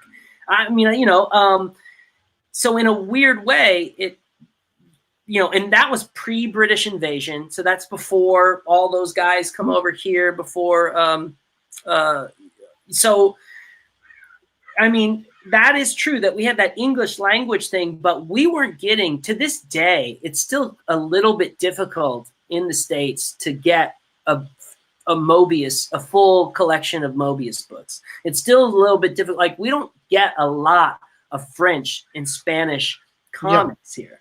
I mean, obviously we get a lot more manga because manga is a global phenomenon now, and we're starting to get a lot more South Korean comics. Yeah. But, which are amazing, by the way. The manga has some incredible stuff. Yeah, I mean, I haven't really checked into that too much, but I'm down. But my point being is that we still feel comics-wise a little isolated. And when I go to Europe, and the reason why I've really enjoyed having a relationship with a French publisher and with Spanish publishers and with you guys is that I feel so much more at home and comfortable in a global market. Mm-hmm. because I don't, because part of the way I see the world is by ingesting the world's stories. Yes. And here in the States, I feel a little bit, I have to work a little bit harder in comics to get stories from other parts of the world. And that's how that's part of how I travel, is by reading stories from other parts of the world. So, I'm not as optimistic about American comics opening up to the global marketplace as I am with now. I have, with my streaming channels and stuff, I have complete access to anything in the world that I want. I just have to do the research and find it. So, but it's not quite the same with comics. It probably is if I read digitally, it would be that way. But no, Fantagraphics is publishing a lot of Spanish comics now. Oh, they are? Yeah. I love it. Paco Roca, Santiago García, and Javier Olivares. They just published Ghost Rider by Raico Pulido, which was the National Award of Comics that the Ministry of Culture gives every year, like last year. So they're doing a lot of stuff. Gary Groth is putting a lot of effort and money going with the modern masters of Spanish comics. So I would really recommend you to find those. Oh, I'd love to invest in that stuff. That sounds awesome. And look, Gore Vidal, greetings from Corpus Christi, Joshua. Any Who memory? Is it? He says his screen name is Gore Vidal. Of course, that's not the real name. But it's not really Gore Vidal. No, I don't think. It says, greetings from Corpus Christi, Joshua. Any memories from the Judge's comic shop here, and other early comic book memories? So awesome. You gotta tell us your name. I love it. I love it, man. Judge Garza's store. Judge Garza also is unique in that he created the very first Latino like superhero in American comics. The very first kind of yeah. What? You there? Yeah, I'm here. Yeah. Okay. You suddenly stopped. He was asking about any memories from Judge's comic shop here and other early comic book memories. Oh, he's asking about, oh man, so many memories. Oh, I'm so sorry. I misunderstood. I thought he was just opining. Oh man. Fine.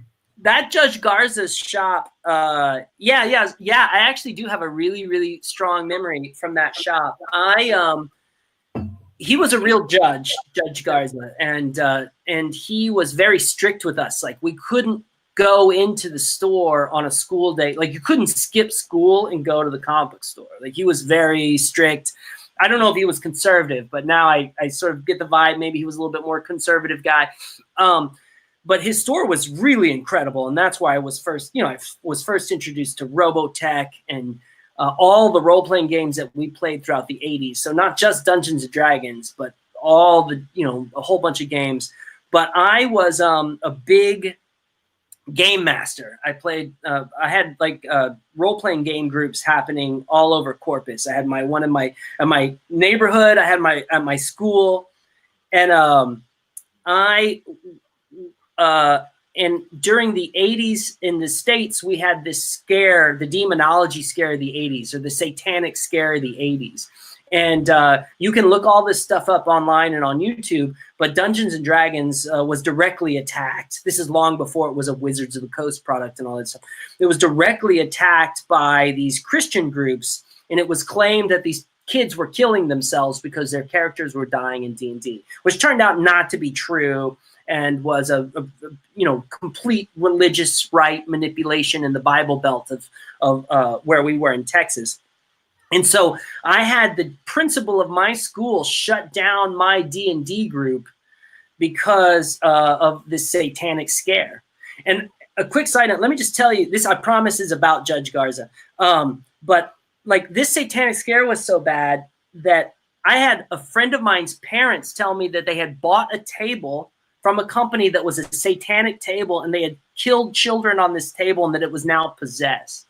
So it's not that dissimilar to some of the stuff we're seeing online now with QAnon and stuff. But anyway, so they took away my gaming group, and I was furious. And I went to Judge Garza, and I was like, I can't play D&D at school anymore. And Judge Garza sat me down, and he talked to me about how to be an activist. And he said, this is what I want you to do. You ask politely to go and speak to your principal, and they'll make time for you. And then you come to them with a very succinct argument about why. And I'm like, I'm probably 12 at this point. It's like a very succinct argument about why you play this game. And so let's talk about it together. And he helped me formulate. It's like, it helps us with our imagination. It helps us with my storytelling. It helps people and we're using math and statistics to break down and so Garza gave me sort of this first moment in my life where I stood up for something I believed in, and I went to the principal's office, and the principal agreed to see me, and I showed him all the books and the charts and how it works and everything, and they allowed us to continue playing our Dungeons and Dragons stuff in the school. So Judge Garza did that. And to this day, I'm a political activist, and the subject matter has gotten a little bit more serious than defending your D&D group. But he gave me the early tools I needed, and that was the kind of empowerment you got at the comic book shop back then, and probably still do in really good comic book shops. So yeah, I love that place, man. So you just talked about your activism, and that takes me to ask, how did you start collaborating with the World Food Program, with the United Nations? Yeah. So why and how? Why did you want to do it? After it had been almost 10 years since I had done that trip to northern Uganda for Unknown Soldier, and I was feeling very much I'd done all those Valiant books. I've been doing Valiant in that space, and I was enjoying Valiant, and Valiant was giving me a lot of opportunities to sort of explore the things I like to explore, but I was also missing the real world. I've never been much of an escapist. So I was looking for something that would allow me to once again, as I did with Unknown Soldier, take my job, my art, and have it get me out in the world and have me talking about something that was valuable and important. And a friend of mine was asked by the World Food Program if he would go to Chad with them. I believe at that time it was Chad, and help them make a comic book about it. And he said, absolutely not. I refuse to go to Chad. I'm not going to do that, but I know who will go. And so he had contacted me, and then I aggressively lobbied, to get that job. Like I really wanted that job because it had been so long since I'd been involved in that sort of stuff. So it was the World Food Program is the one who wanted to make the comics. And then I just really inserted myself. I called them up. I let them know. I was like, look, I was in Chiapas in 1994. I was in northern Uganda in 2007 during the ceasefire between the LRA and the UPDF. I can be on the ground. I can do this. I know how to do this, and I know how to tell stories about these sorts of experiences. And so I eventually got the job, but it took us a long time. Not to get the job, but it took a long time to get the funding together and to make sure we weren't taking too much away from the WFP mission itself. And so by the time we got all that funding together, the first place we needed to go was northern Iraq. And that was 2014. ISIS had spent that summer, or Daesh is the preferred term. Daesh had spent that summer sort of rising in Iraqi Kurdistan. And at the same time, you had this Syrian refugees pouring in. So there was 3 million displaced human beings in Iraqi Kurdistan by the time we got there late in 2014, in December of 2014, and winter was coming. And I don't know if you've ever seen what 3 million displaced people do to a community, but it's staggering how it changes. There's no jobs, there's no places to live. Kurdistan had after the Iraq War, the U.S.-Iraq War, had a real boom, a real economic boom, and they were doing good, and it had started a building boom. But then once the refugees started to pour in from Syria, and once Daesh came to power, that had stopped that boom. And so there were these half-built buildings all over Kurdistan, all along the Turkish border. And those buildings were now filled with human beings, with refugees, and they were not livable conditions. They weren't sheltered buildings. They were, they basically looked like parking garages. And so that was our first trip. And then our second trip was to South Sudan in 2016 during what we thought was a break in the Civil War, but the Civil War started again while we were on the ground. And then they were also, particularly the northern part of the country, while South Sudan was in the middle of a major famine, one of the highest levels of malnutrition on the planet at that time. And we were not even aware of how bad that famine was until we hit the ground. And I was with, communications team and then some local teams. And as soon as they saw the level of malnutrition and the impact the famine was having on that region, they immediately went to work. And my kind of job as just an observer, I sort of faded away, and I just watched these people work. And it was extraordinary to see exactly what they do when they're on the ground. Video that they were shooting, it was a week later while we were still on the ground, was played at the African Union, for them to see, to help money. U.S. Congress was looking at video that the people I was traveling with were shooting and sending to the United States Congress. So it was really extraordinary to see such a large organization scale up so fast and go to work so quick. And there was a time limit because the rainy season was coming, and you can't bring food in on trucks during the rainy season. The roads are just non-existent, and you can airplane drop food, but it's logistically extremely difficult. It's much more expensive, which means you spend less money on food. And if the Civil War, at that point, Oahu was not really impacted by the Civil War, but it was surrounded by it. So if the Civil War encroached into that region, that makes the security of the food you're dropping problematic as well. So it was a really extraordinary thing to witness and to be a part of. And and then we made comics about it, and not very long ones, unfortunately. Going back to our other conversation, they were very short comics, and it was frustrating. Are you planning to come back to repeat the experience, or? I think that I don't see that happening right now. I would love to. I don't know. the WFP communications department, Jonathan Dumont, who was really my boss on this gig and my creative partner, and he wrote the last story based on his own experiences. He says that that it's good that we got the book out and everything, but it was such a constant struggle to fund it and to justify it. And so I don't see that happening. I have since then, I worked with some people in Pakistan to try to start a nonprofit for young comic book creators in Pakistan. And that was fulfilling that for me. I got to go to Pakistan. I did a tour of the whole country and spoke at all these colleges and met a bunch of amazing young people and loved it.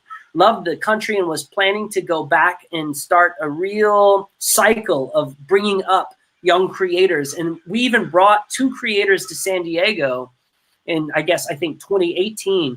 And we gave them a table and they handed out their comics for free. We gave away thousands of comic books for free at San Diego. And these 2 young kids from Pakistan had an amazing time. They were amazing kids.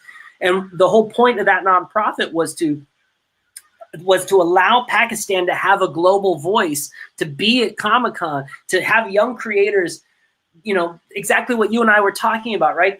When we exchange our stories, we exchange our culture and our, and so that was the intent of this nonprofit. But we were being sponsored by the State Department. And when the Trump administration came in, as you know, the State Department was gutted. And a lot of programs like ours, which was specifically an anti-radicalization program, because the goal, I don't think we quite achieved it yet, but the goal was to train these young kids to go into regions that I or my Pakistani partners could not go into, where there was more danger of radicalization. Although, to be frank, the colleges are also radicalization points.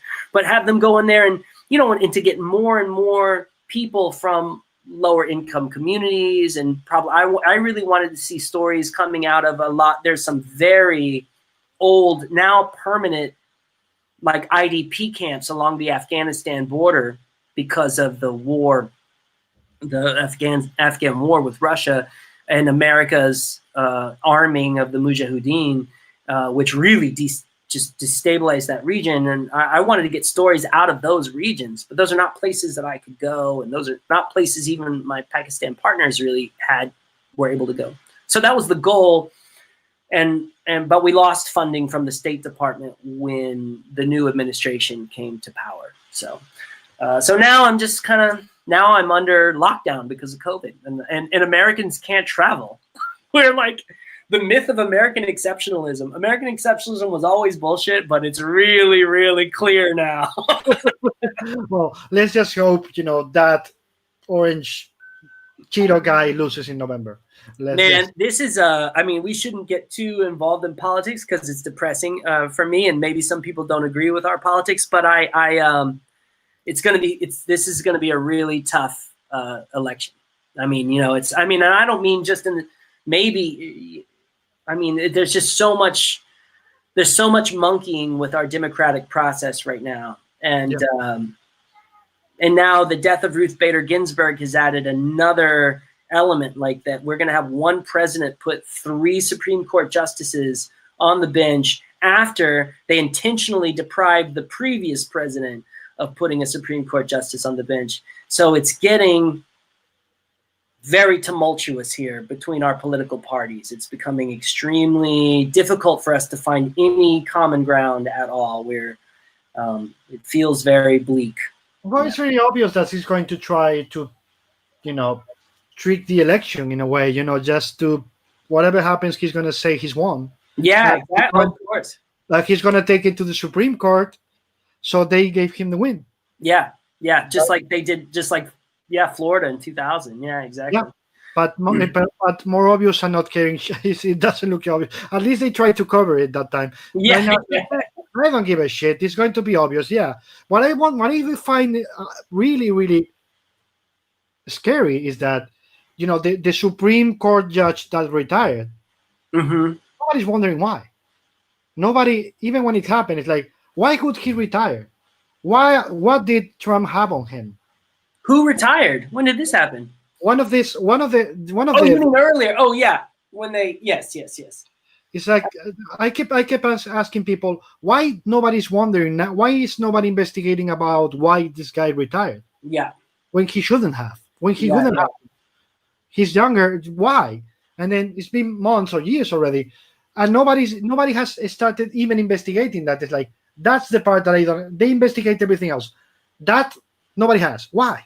Well, it's crazy. We can't possibly investigate everything this administration. You know what I mean? Like it's a Supreme Court judge. Yeah, no, I'm with you 100%. But I guess all I mean is that there's like a blitzkrieg. It's like the blitzkrieg, as far as they're just they have such a disregard for democratic process in general, and now we have Barr and the Department of Justice saying that people staying home from COVID is as big a civil crisis as slavery was. You know what I mean? Like they're just insane. Like forgetting that they drafted hundreds of thousands of Americans to go fight in Vietnam, predominantly poor Black Americans, statistically speaking, to go fight and die in Vietnam. But that was not that wasn't an infringement of civil rights or anything. But this, so when our Department of Justice is so deeply corrupted, when all of our checks and balances that we thought we could rely on and thought were stable were really only as strong as the corruptible men in charge of them, it becomes very difficult, to do anything. We're sort of like, there's a paralyzation you can really see. I don't want to use this language too harshly, or I don't want to be, I want to be careful with my language, but you can really see how strong men and fascists come to power. I'm not necessarily calling Trump a fascist, though. If you want to read it that way, that's fine. But I am saying that people like Trump, who manipulate stratified power structures to accumulate power, are much more successful than those of us who believe in democratic process and fairness and representation. They don't have scruples, so they just go ahead and do it. Yeah, I mean, what do we have? I think I forget what the math is, but it's like 15 to 20% of America voted for Trump. And what's really crazy about that is most of his, comes from what we call the Rust Belt, or like this part of the United States that's pretty rural, pretty white, and very economically devastated. And I'll say right now, mostly because of democratic policies. And I identify as a progressive, but the Clintonian neoliberal embracing of this globalized economy really impacted this region. So you can see why they're pissed off at Democrats. But that swath, because of our electoral college, they chose the president. And when you choose the president of the United States, you impact the global policies of the entire planet. So you got, so people in like Wisconsin and Nebraska are deciding what's going to happen globally. That shit is crazy, man. That is a broken system right there. Yes, I'm not going to argue with you about that. That's insane. Let's go with the people again, so they don't feel we're ignoring them. Gonzalo Araya, hi Joshua. Do you think the pace and rhythm of modern comics is a shared phenomenon with other medium, like movies? Oh, well, this is kind of like, I know we've been talking for a long time, so people are probably coming in and out. We did talk about this a little bit earlier on, but I'm totally willing to repeat what we talked about. But I think what you and I had really discussed is how it's really closer to poetry, which is what we had said earlier. I don't actually see a lot, especially pacing and rhythm. You could argue visually, maybe we have some DNA with cinema, but as far as pace and rhythm, we're poetry, we're music, we're literature, we're not movies. What about a theater play? I think, because in a way, in the serialized not, but in long form graphic novels, I think about theater plays sometimes. When I think about the tools of theater that I bring to writing is when I'm thinking about staging in a 3-dimensional space.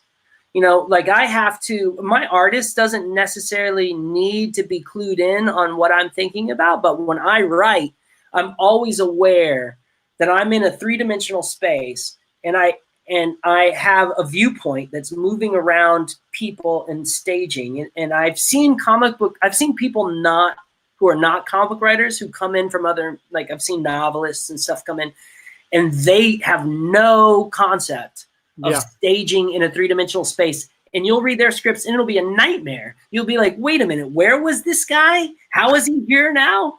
Like, so, but I don't want to labor too much that we're like theater in this sense, because of course theater is about what's unique about theater is it's a very proximal experience. Yes. You have a real human being. You have real spatial dimensions that they're moving around in. What they're experiencing is ephemeral. It's only going to happen one time ever, no matter how many times they try to mimic it again. So I think, again, there's some tools we take from that, but really, and we shouldn't compare comics to anything. Comics are just like comics. But if we're going to do this exercise, I would argue we're closer to poetry, really, in the sense that you get a line, that line conveys an emotional impact, you get another line, and then slowly over time you build a sequential experience or meaning or theme or purpose. Yeah. So Pedro de Mercader says, hello, everyone. Thank you for your work. I enjoyed a lot your Life and Death of Toyo Harada. Nice. What were your inspirations for the hippie cult stuff?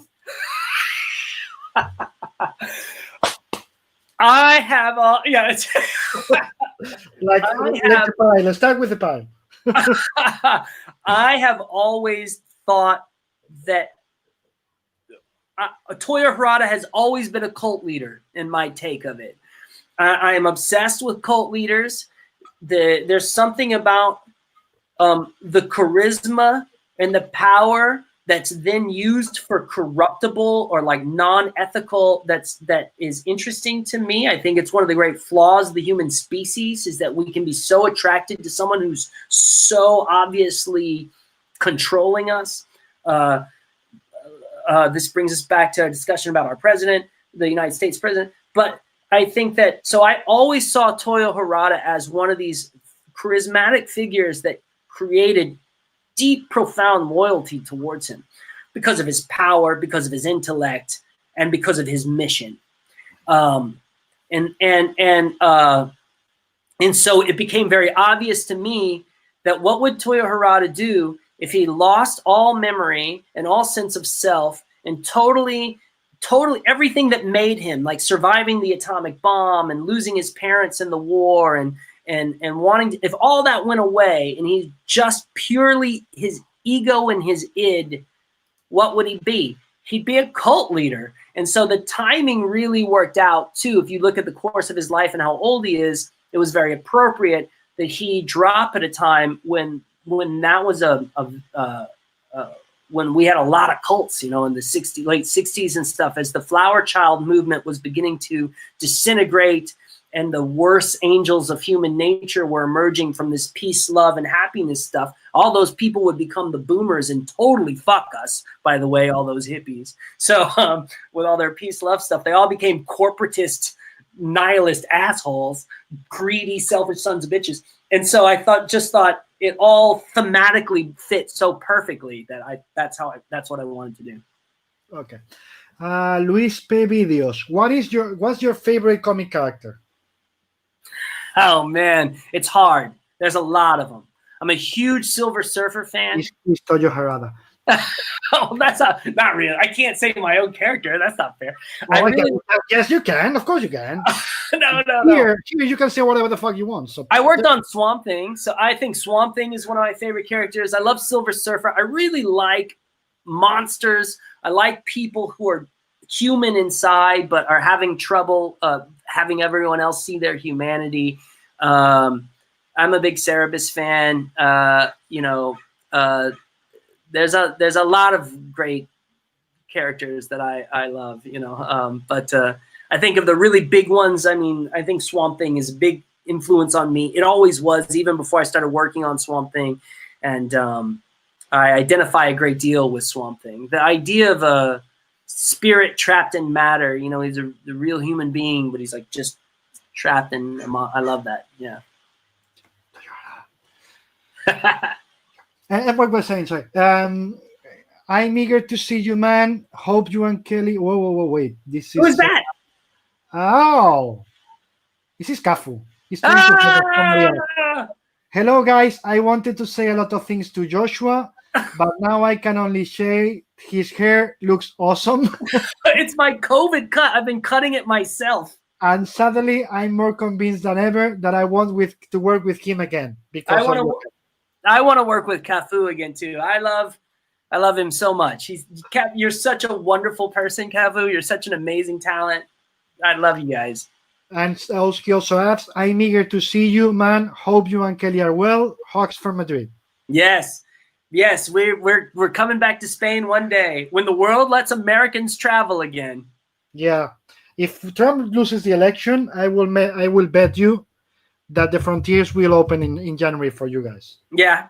Well, we also need we could really use a vaccine so that we can all travel safely. And yeah, that's also true. But vaccine aside, we could really. I think the measures will be a bit more relaxed. If they got. Yeah, totally. Yeah, we'll see, man. It would be lovely if Cafu came to Los Angeles too. Although I'd rather go to Spain than have him come to LA, but nonetheless. One way or the other. I'll say one way or the other.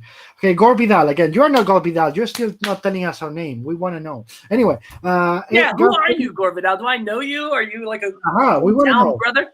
Because he's saying a lot of stuff that maybe you will even know. It's like he says, he doesn't say Gore Vidal. Well, Garth Ennis' strongest stories are his realistic ones, like Sarah and Battlefields.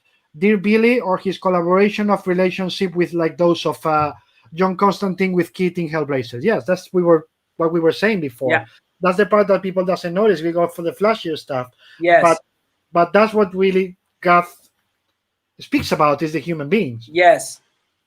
Gore Vidal says, again, he was a conservative, Joshua. His wife was holding Judge Box's book one day at the shop, and she admired Phyllis Schlafly. I attended Ray H.S. class of 87. It was a great comic shop. Nice, man. And class of 87. I was Carol, class of 90. But my wife, Joshua is correct. We had friends who were forbidden of playing Dungeons and Dragons. Nice. Hometown. You guys know each other probably, and he's hiding it. We want to know who. I know. Is it Mike? Are you Mike Canales? Is that who I'm talking to? I have no idea. You gotta clarify us. Okay, so Gonzalo Raya says, "What do you believe could be the next schism in the industry in the next few years?" Wow, that's an excellent question. And honestly, I feel like David, you might be better at answering this than I am. I'm not really very good. I'm not really very good at understanding our industry, but I mean, I think that we're gonna. I don't know what's gonna happen with this massive corporatization of DC. The AT&T purchase, we've been heading this way for a long time, for decades, but the AT&T purchase, the firing of all those editors, I don't know that AT&T cares about publishing comics. I don't know that and DC commands such a large market share that I don't know what that's going to do to comic book retailers who rely on that, so Can we be positivistic again? I mean, didn't he say the schism? I don't know how to be positive. Okay, go. Well, that's my only thing. I think that's the next real crisis. Now, as far as positivity goes, crisis breeds ingenuity, right? So maybe on the other side of this will come out and comics will be a more vibrant and interesting art form. And maybe we'll have, in the States, we'll have less emphasis on superheroes and more emphasis on being a very broad, eclectic, genre-speaking medium. But until that happens, a lot of people are going to be losing jobs and are not going to be able to support themselves. And here's the thing where it's really going to hit. When we lose, when big editors and big artists and big writers, the top tier talent in our industry, when they lose their gigs at these big places, they are not going to have a problem finding work. They're going to get work at smaller publishers. What they're going to do is crowd out new voices, diverse voices.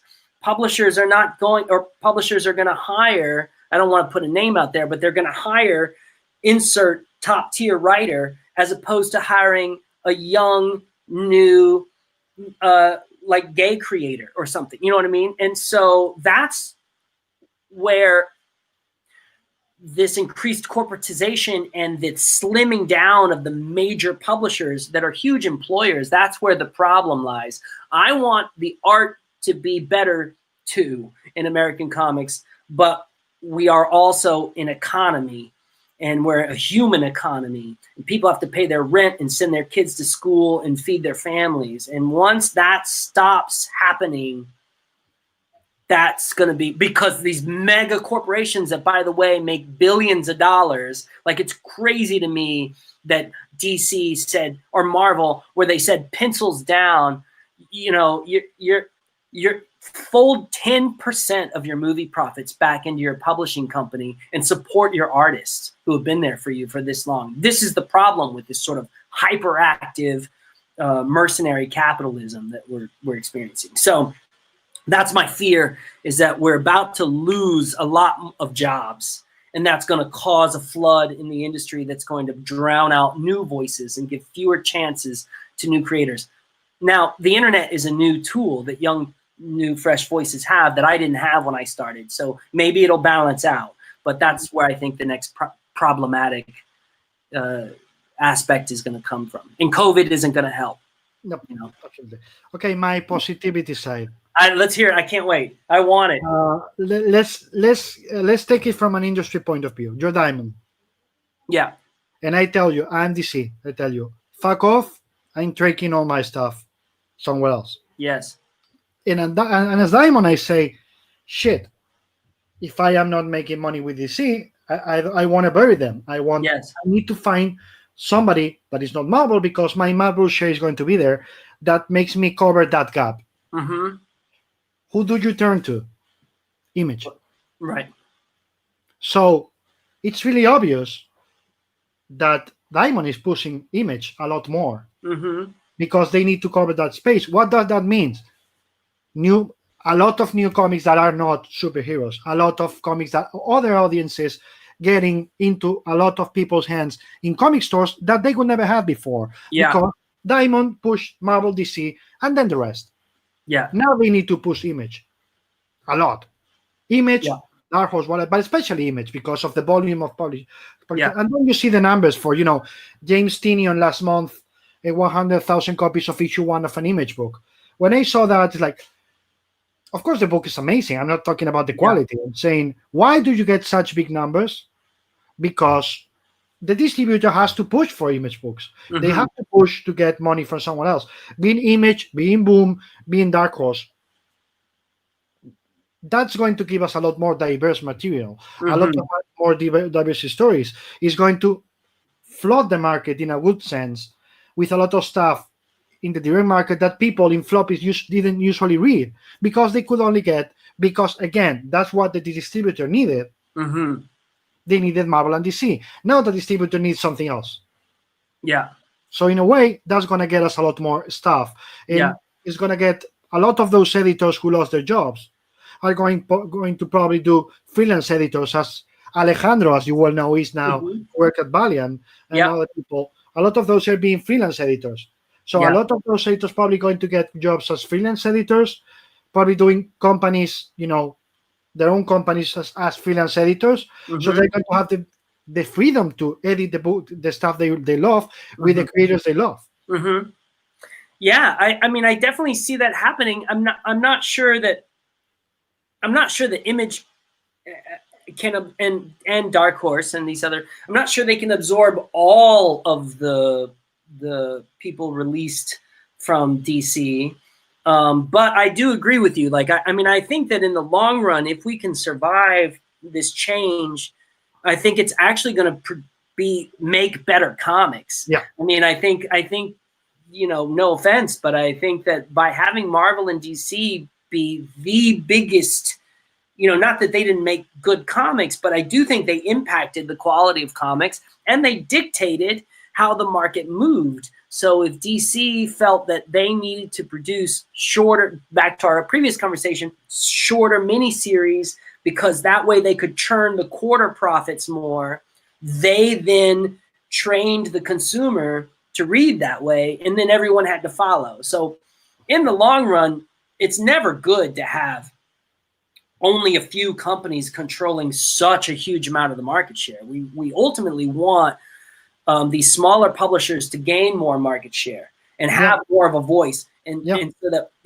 more interesting creators and more interesting publishers can shape the industry. So I do think that'll happen in the long run, but I'm still worried that there's going to be unemployment on the way there. Absolutely. But as I said, I just hope Image takes that gap for Diamond. Yeah. Image, Boom, whatever. They grow a lot. Maybe not in the same size DC had, maybe. But the more those companies grow, because Diamond, again, monetarily to survive, needs that covered, it's going to be better for us. It's just that. Whether they like it or not, I love that. they are going to have to diversify the market. Yeah, I love that. I mean, I want them for my entire life. I've been complaining that the market wasn't diverse enough, both in content and in creators. So I love that. I mean, and we don't really want Image to grow as big as DC was, or Boom. We want all the publishers to rise. Exactly. Yeah. So because we need diverse. Live streaming is on. Voila. We're back. We just had to change the canonist water.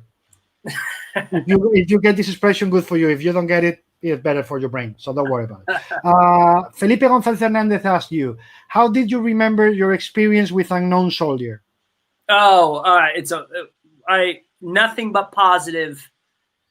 That everything from. Well, first of all, I made two of my best friends working on that book. Pornsak, Pichette Shote. Pornsak I had met through Swamp Thing. He had taken over editing Swamp Thing from Jonathan Vankin, who Jonathan Vankin helped me get that job, and I will always be so appreciative to Jonathan. And then Pornsak took over, and so but Pornsak and I built Unknown Soldier together as an editor-writer, and he's one of my very, very dearest friends in this industry. And then also Alberto Ponticelli is my brother, from another mother. I love him dearly. And then, of course, going to northern Uganda and meeting the children who were impacted and involved in that conflict, the LRA against the UPDF, was one of the most important experiences of my life.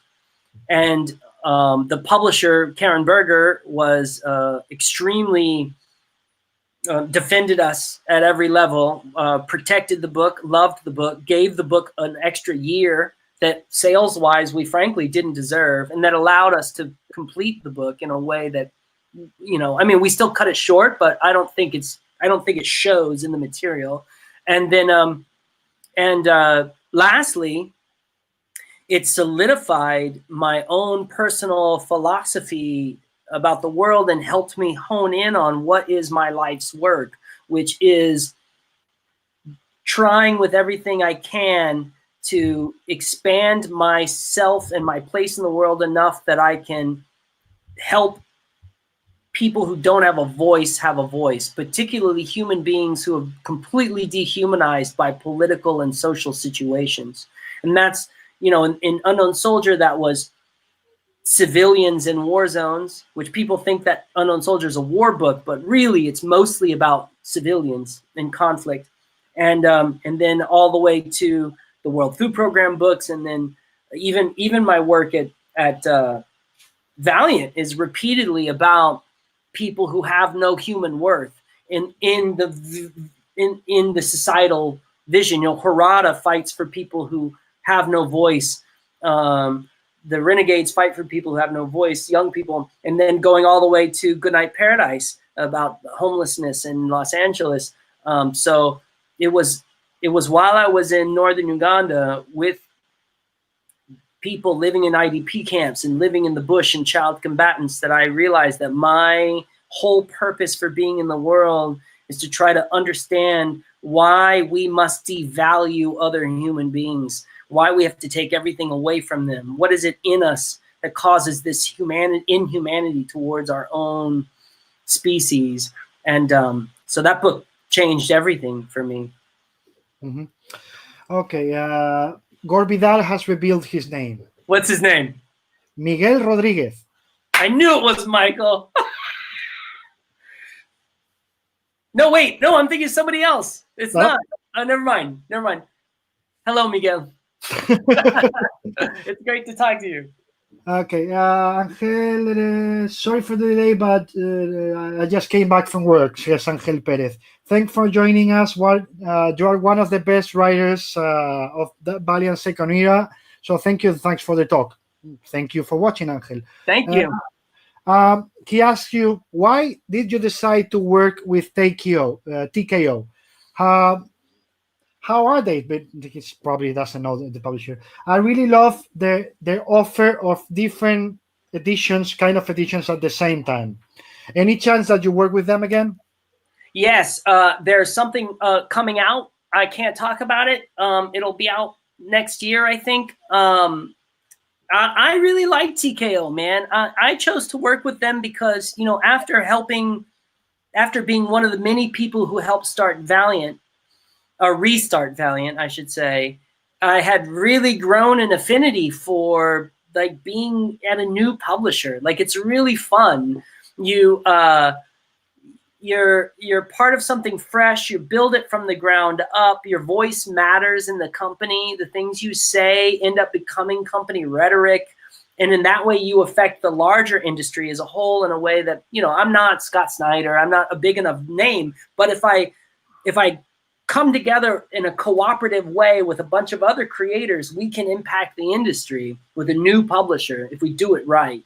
And so when TKO came along and I saw Z's model of new distribution models and new ways of putting the books out and the kinds of stories he wanted to tell, I knew that I really wanted to be a part of that.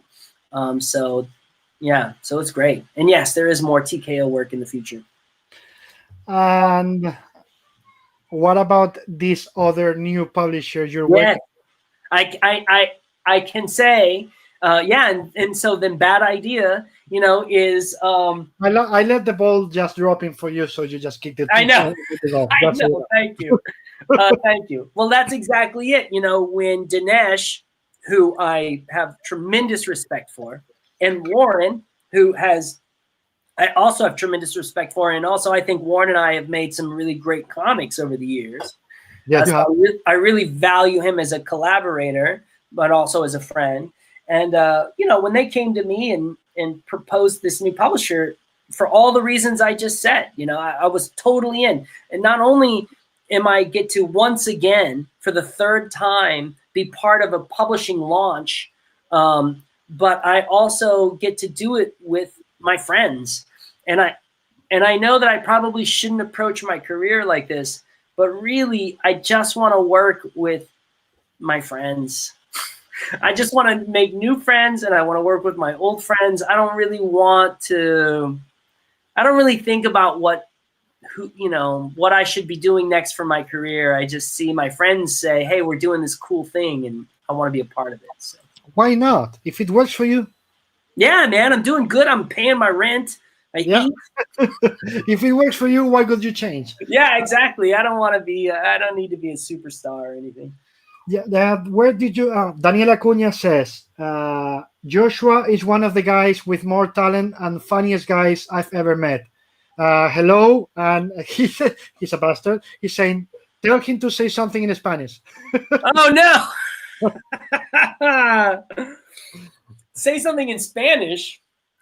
Well, now I'm on the spot. I have a little Tex-Mex because of my family's from Mexico on my mother's side, but there's not much I can say. I can't say anything. Just say hola.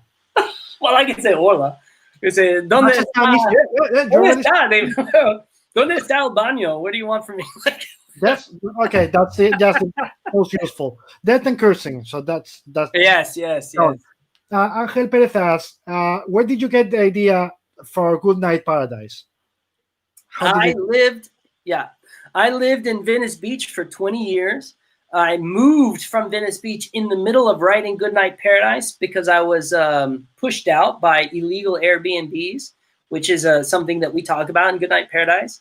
So, and I worked with and was friendly with the houseless community in Venice Beach for those 20 years. The times, it's not like this necessarily anymore, but the time that I lived there, you very much interacted with the homeless community there on the beach every day. I lived right on the beach. My window looked out of the Pacific Ocean. And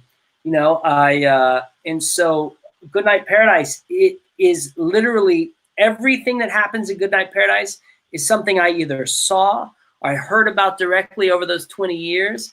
And, the fiction, of course, including the murder, and the fiction, of course, is the combining it all together into one story. But it's all authentic observations about my time in that place. And to be honest, I lived there longer than I lived in my hometown.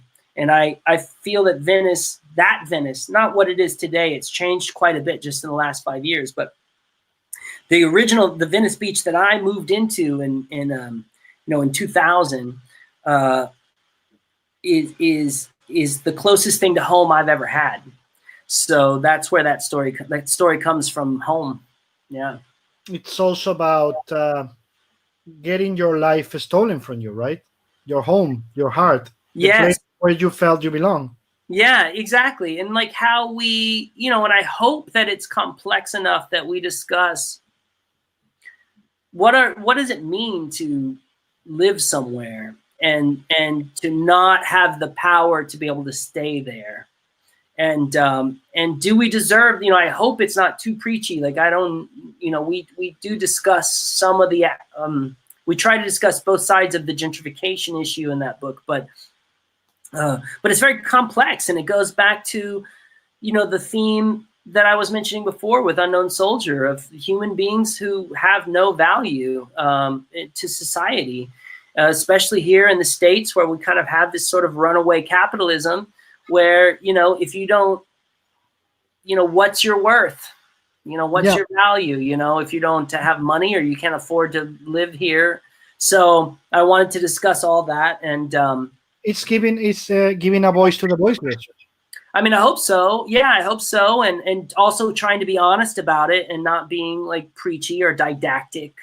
But and also having it be entertaining, being a genre story and stuff. I'm not,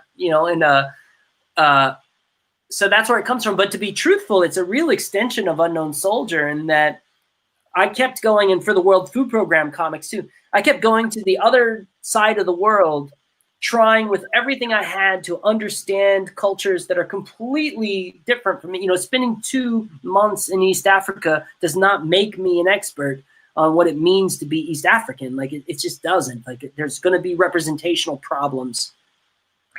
But I had been for a long time. I pitched Goodnight Paradise for 10 years, pitched it around to people. So, and my thing was like, I can do what we did with Unknown Soldier, but it's my front yard. It's right outside my door. Like this is, yeah. So I will probably never be as astute an observer of any other concept as I was with Goodnight Paradise, solely because it was 20 years of me watching and learning and talking and really being engaged with the houseless community there in Venice Beach. So you went full circle in a way. Say that again? You went full circle in a way. Yes. You went to the other side of the world to learn about their cultures. Yes. You have to return and try to understand yours. Yes, that's 100% it. Yes. And I wanted to show that refugees don't just exist in war zones and famine zones. Refugees exist in one of the largest economies in the world, So, yeah. Yeah, full raging capitalism. You defined it perfectly well. Yeah. One last thing before I let you go and Okay. have a life again, because it's been more than 2 hours already. It's been fun. What's the thing you haven't told in comics yet that you are not going to retire, die, whatever you want to call it, before telling it? There's like something that's been nagging you forever. Like, I am not going to stop until I get it done. That is so interesting. And I think I'm moving there now. I spent a lot of my career either telling social realism stories like Unknown Soldier and Goodnight Paradise. And when I wasn't telling social realism stories, it was just so that I could get to telling social realism stories. So as much as I love all that Valiant work, I'm really doing it so that I can figure out how to get back to social realism. Mm-hmm. When I'm doing, but now I feel like with Goodnight Paradise, it's not that I won't ever do that again. I will, I'd like to, but I do feel like I like you said, I did come full circle, and I did finally tell the story about my country and my people and my culture. And so now I kind of want to just tell horror, fantasy, heavy metal bullshit. And I want it to be dark and violent and horrible. And I'll still have all my concerns. I'm working on Alberto Ponticelli and I are working on our next project. I'll work with Alberto till we're old men and no one wants to read our comics. So we're just expect that.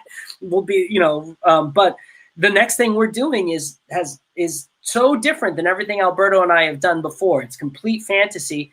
It's still ultimately about capitalism and dehumanization because this is a concern of mine. But because you are you, and in the end, even if it's genre, it's going to be about this. Every writer puts himself in his work. Yes, exactly. But I think it's time for me to take all the stuff I loved when I was a kid, which was like horror and fantasy and stuff, and let it come out, and now maybe it's time to move into that phase of my career. And so I think I've got a few stories, one I wrote with my wife, and things that are going to be harder to tell in comics that not a lot of publishers want to see, but that I'm just going to force through the system. And I've got some artists I want to work with who are maybe coming to the end of their careers and stuff, and I want to work with them before that goes away, because to me the art's important, but the human connection, the friendships, the relationships I have with people, that's bigger than the comics, so those are the things I want to get done in comics. There's other things I want to do too, but yeah, of course. But let me say it this way for you and as a friend, it's time for you to have fun.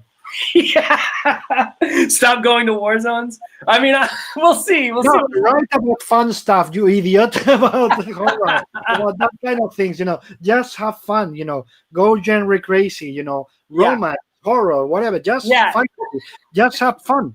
Yeah, I want to. And there's a lot of things that are not inherent to my voice that I want to try. I want to try a romance comic. I want to try something full of hope. Everything I write is hopeless and dark. And that's because, and that's what, I think that's like an exorcism. I think I get my demons out and then I'm a happy person. But I want to try something that's more hopeful and more, everything I'm working on right now is pretty dark. But in the future, I can't help it. I don't know what to say. It's just who I am. I know. You gotta, as I said before, I keep repeating this every show too. We need romance comics to make a big return. I would love to write some romance comics. I know, and I'm not talking about young adult. Of course, we have that, and it's amazing. Yeah, no. That is growing so much. I want to get those adult romance comics back. Yeah, I would love to be a part of it. I think they could sell at hotcakes, and there are moral stories that we need to have. I think we need to happen. What I really want to try to find in my work, I'm not working on anything like this right now, but I would like to move towards this, is the problem, I think, with romance comics and a lot of stuff is that they allow dysfunction to be the drama. And I want to get to a place where I know that I can find engaging drama with healthy people who love in healthy ways. Yeah. I know there's that way, because we're really stuck in this model where drama, especially social drama, like you would get from a romance comic or something, social drama really comes from like bad people or people who don't know how to do something or whatever. And I really think that it would be fun to, to discuss like healthy people still having a hard time at life, because life is hard no matter how healthy you are, smart you are, kind you are. And sometimes when I talk about romance comics, it's like, oh, nobody wants to see husband arguing with his wife. And like, why not? That's drama. I know, exactly. And that's part of life. That's romance. Part of the romance of what I've been together with my wife for so many years is that, sometimes we argue and we say stuff to our faces. If we didn't, there could be no relationship. Yeah, that's absolutely right. Yeah, exactly. And so I love the idea of creating a model, like I love the kinds of stories I'm really being attracted to lately are stories that I don't see comic book publishers taking a chance on. Like, why can't we tell stories about an old couple? Like, yes. People who've been together for 50 years. Like, why can't that be a romance comic? You know what I mean? So I have two sides of me. One is a very dark, very violent, very horror-centric, but using that to discuss how humanity is unkind to one another. Yes. And then I have the other side of me, which is like, let's just see really wonderful, kind people doing the best they can in a hard world. It's your teddy bear side. You know that. Yeah. Yes, that's right. Yeah, exactly. Anyway, Gore Vidal, Miguel Rodriguez, we know now, says, best to you, Joshua and David from the sparkling city by the bay. I love it. Or so we like to think. I love it, Miguel. When I'm in Corpus, I did a signing once in Corpus, but I don't know how when I'm in Corpus to make it a public thing. But perhaps I'll meet you. Perhaps we can see each other one day, Miguel. Okay, so almost 2:30, which is fine. You need to go back to your life. It's almost 10:30 there. I need to eat. You need to eat, you need to work, but first you need to eat, because if you don't eat, then the stories are going to be even darker, and we don't want that. That's right.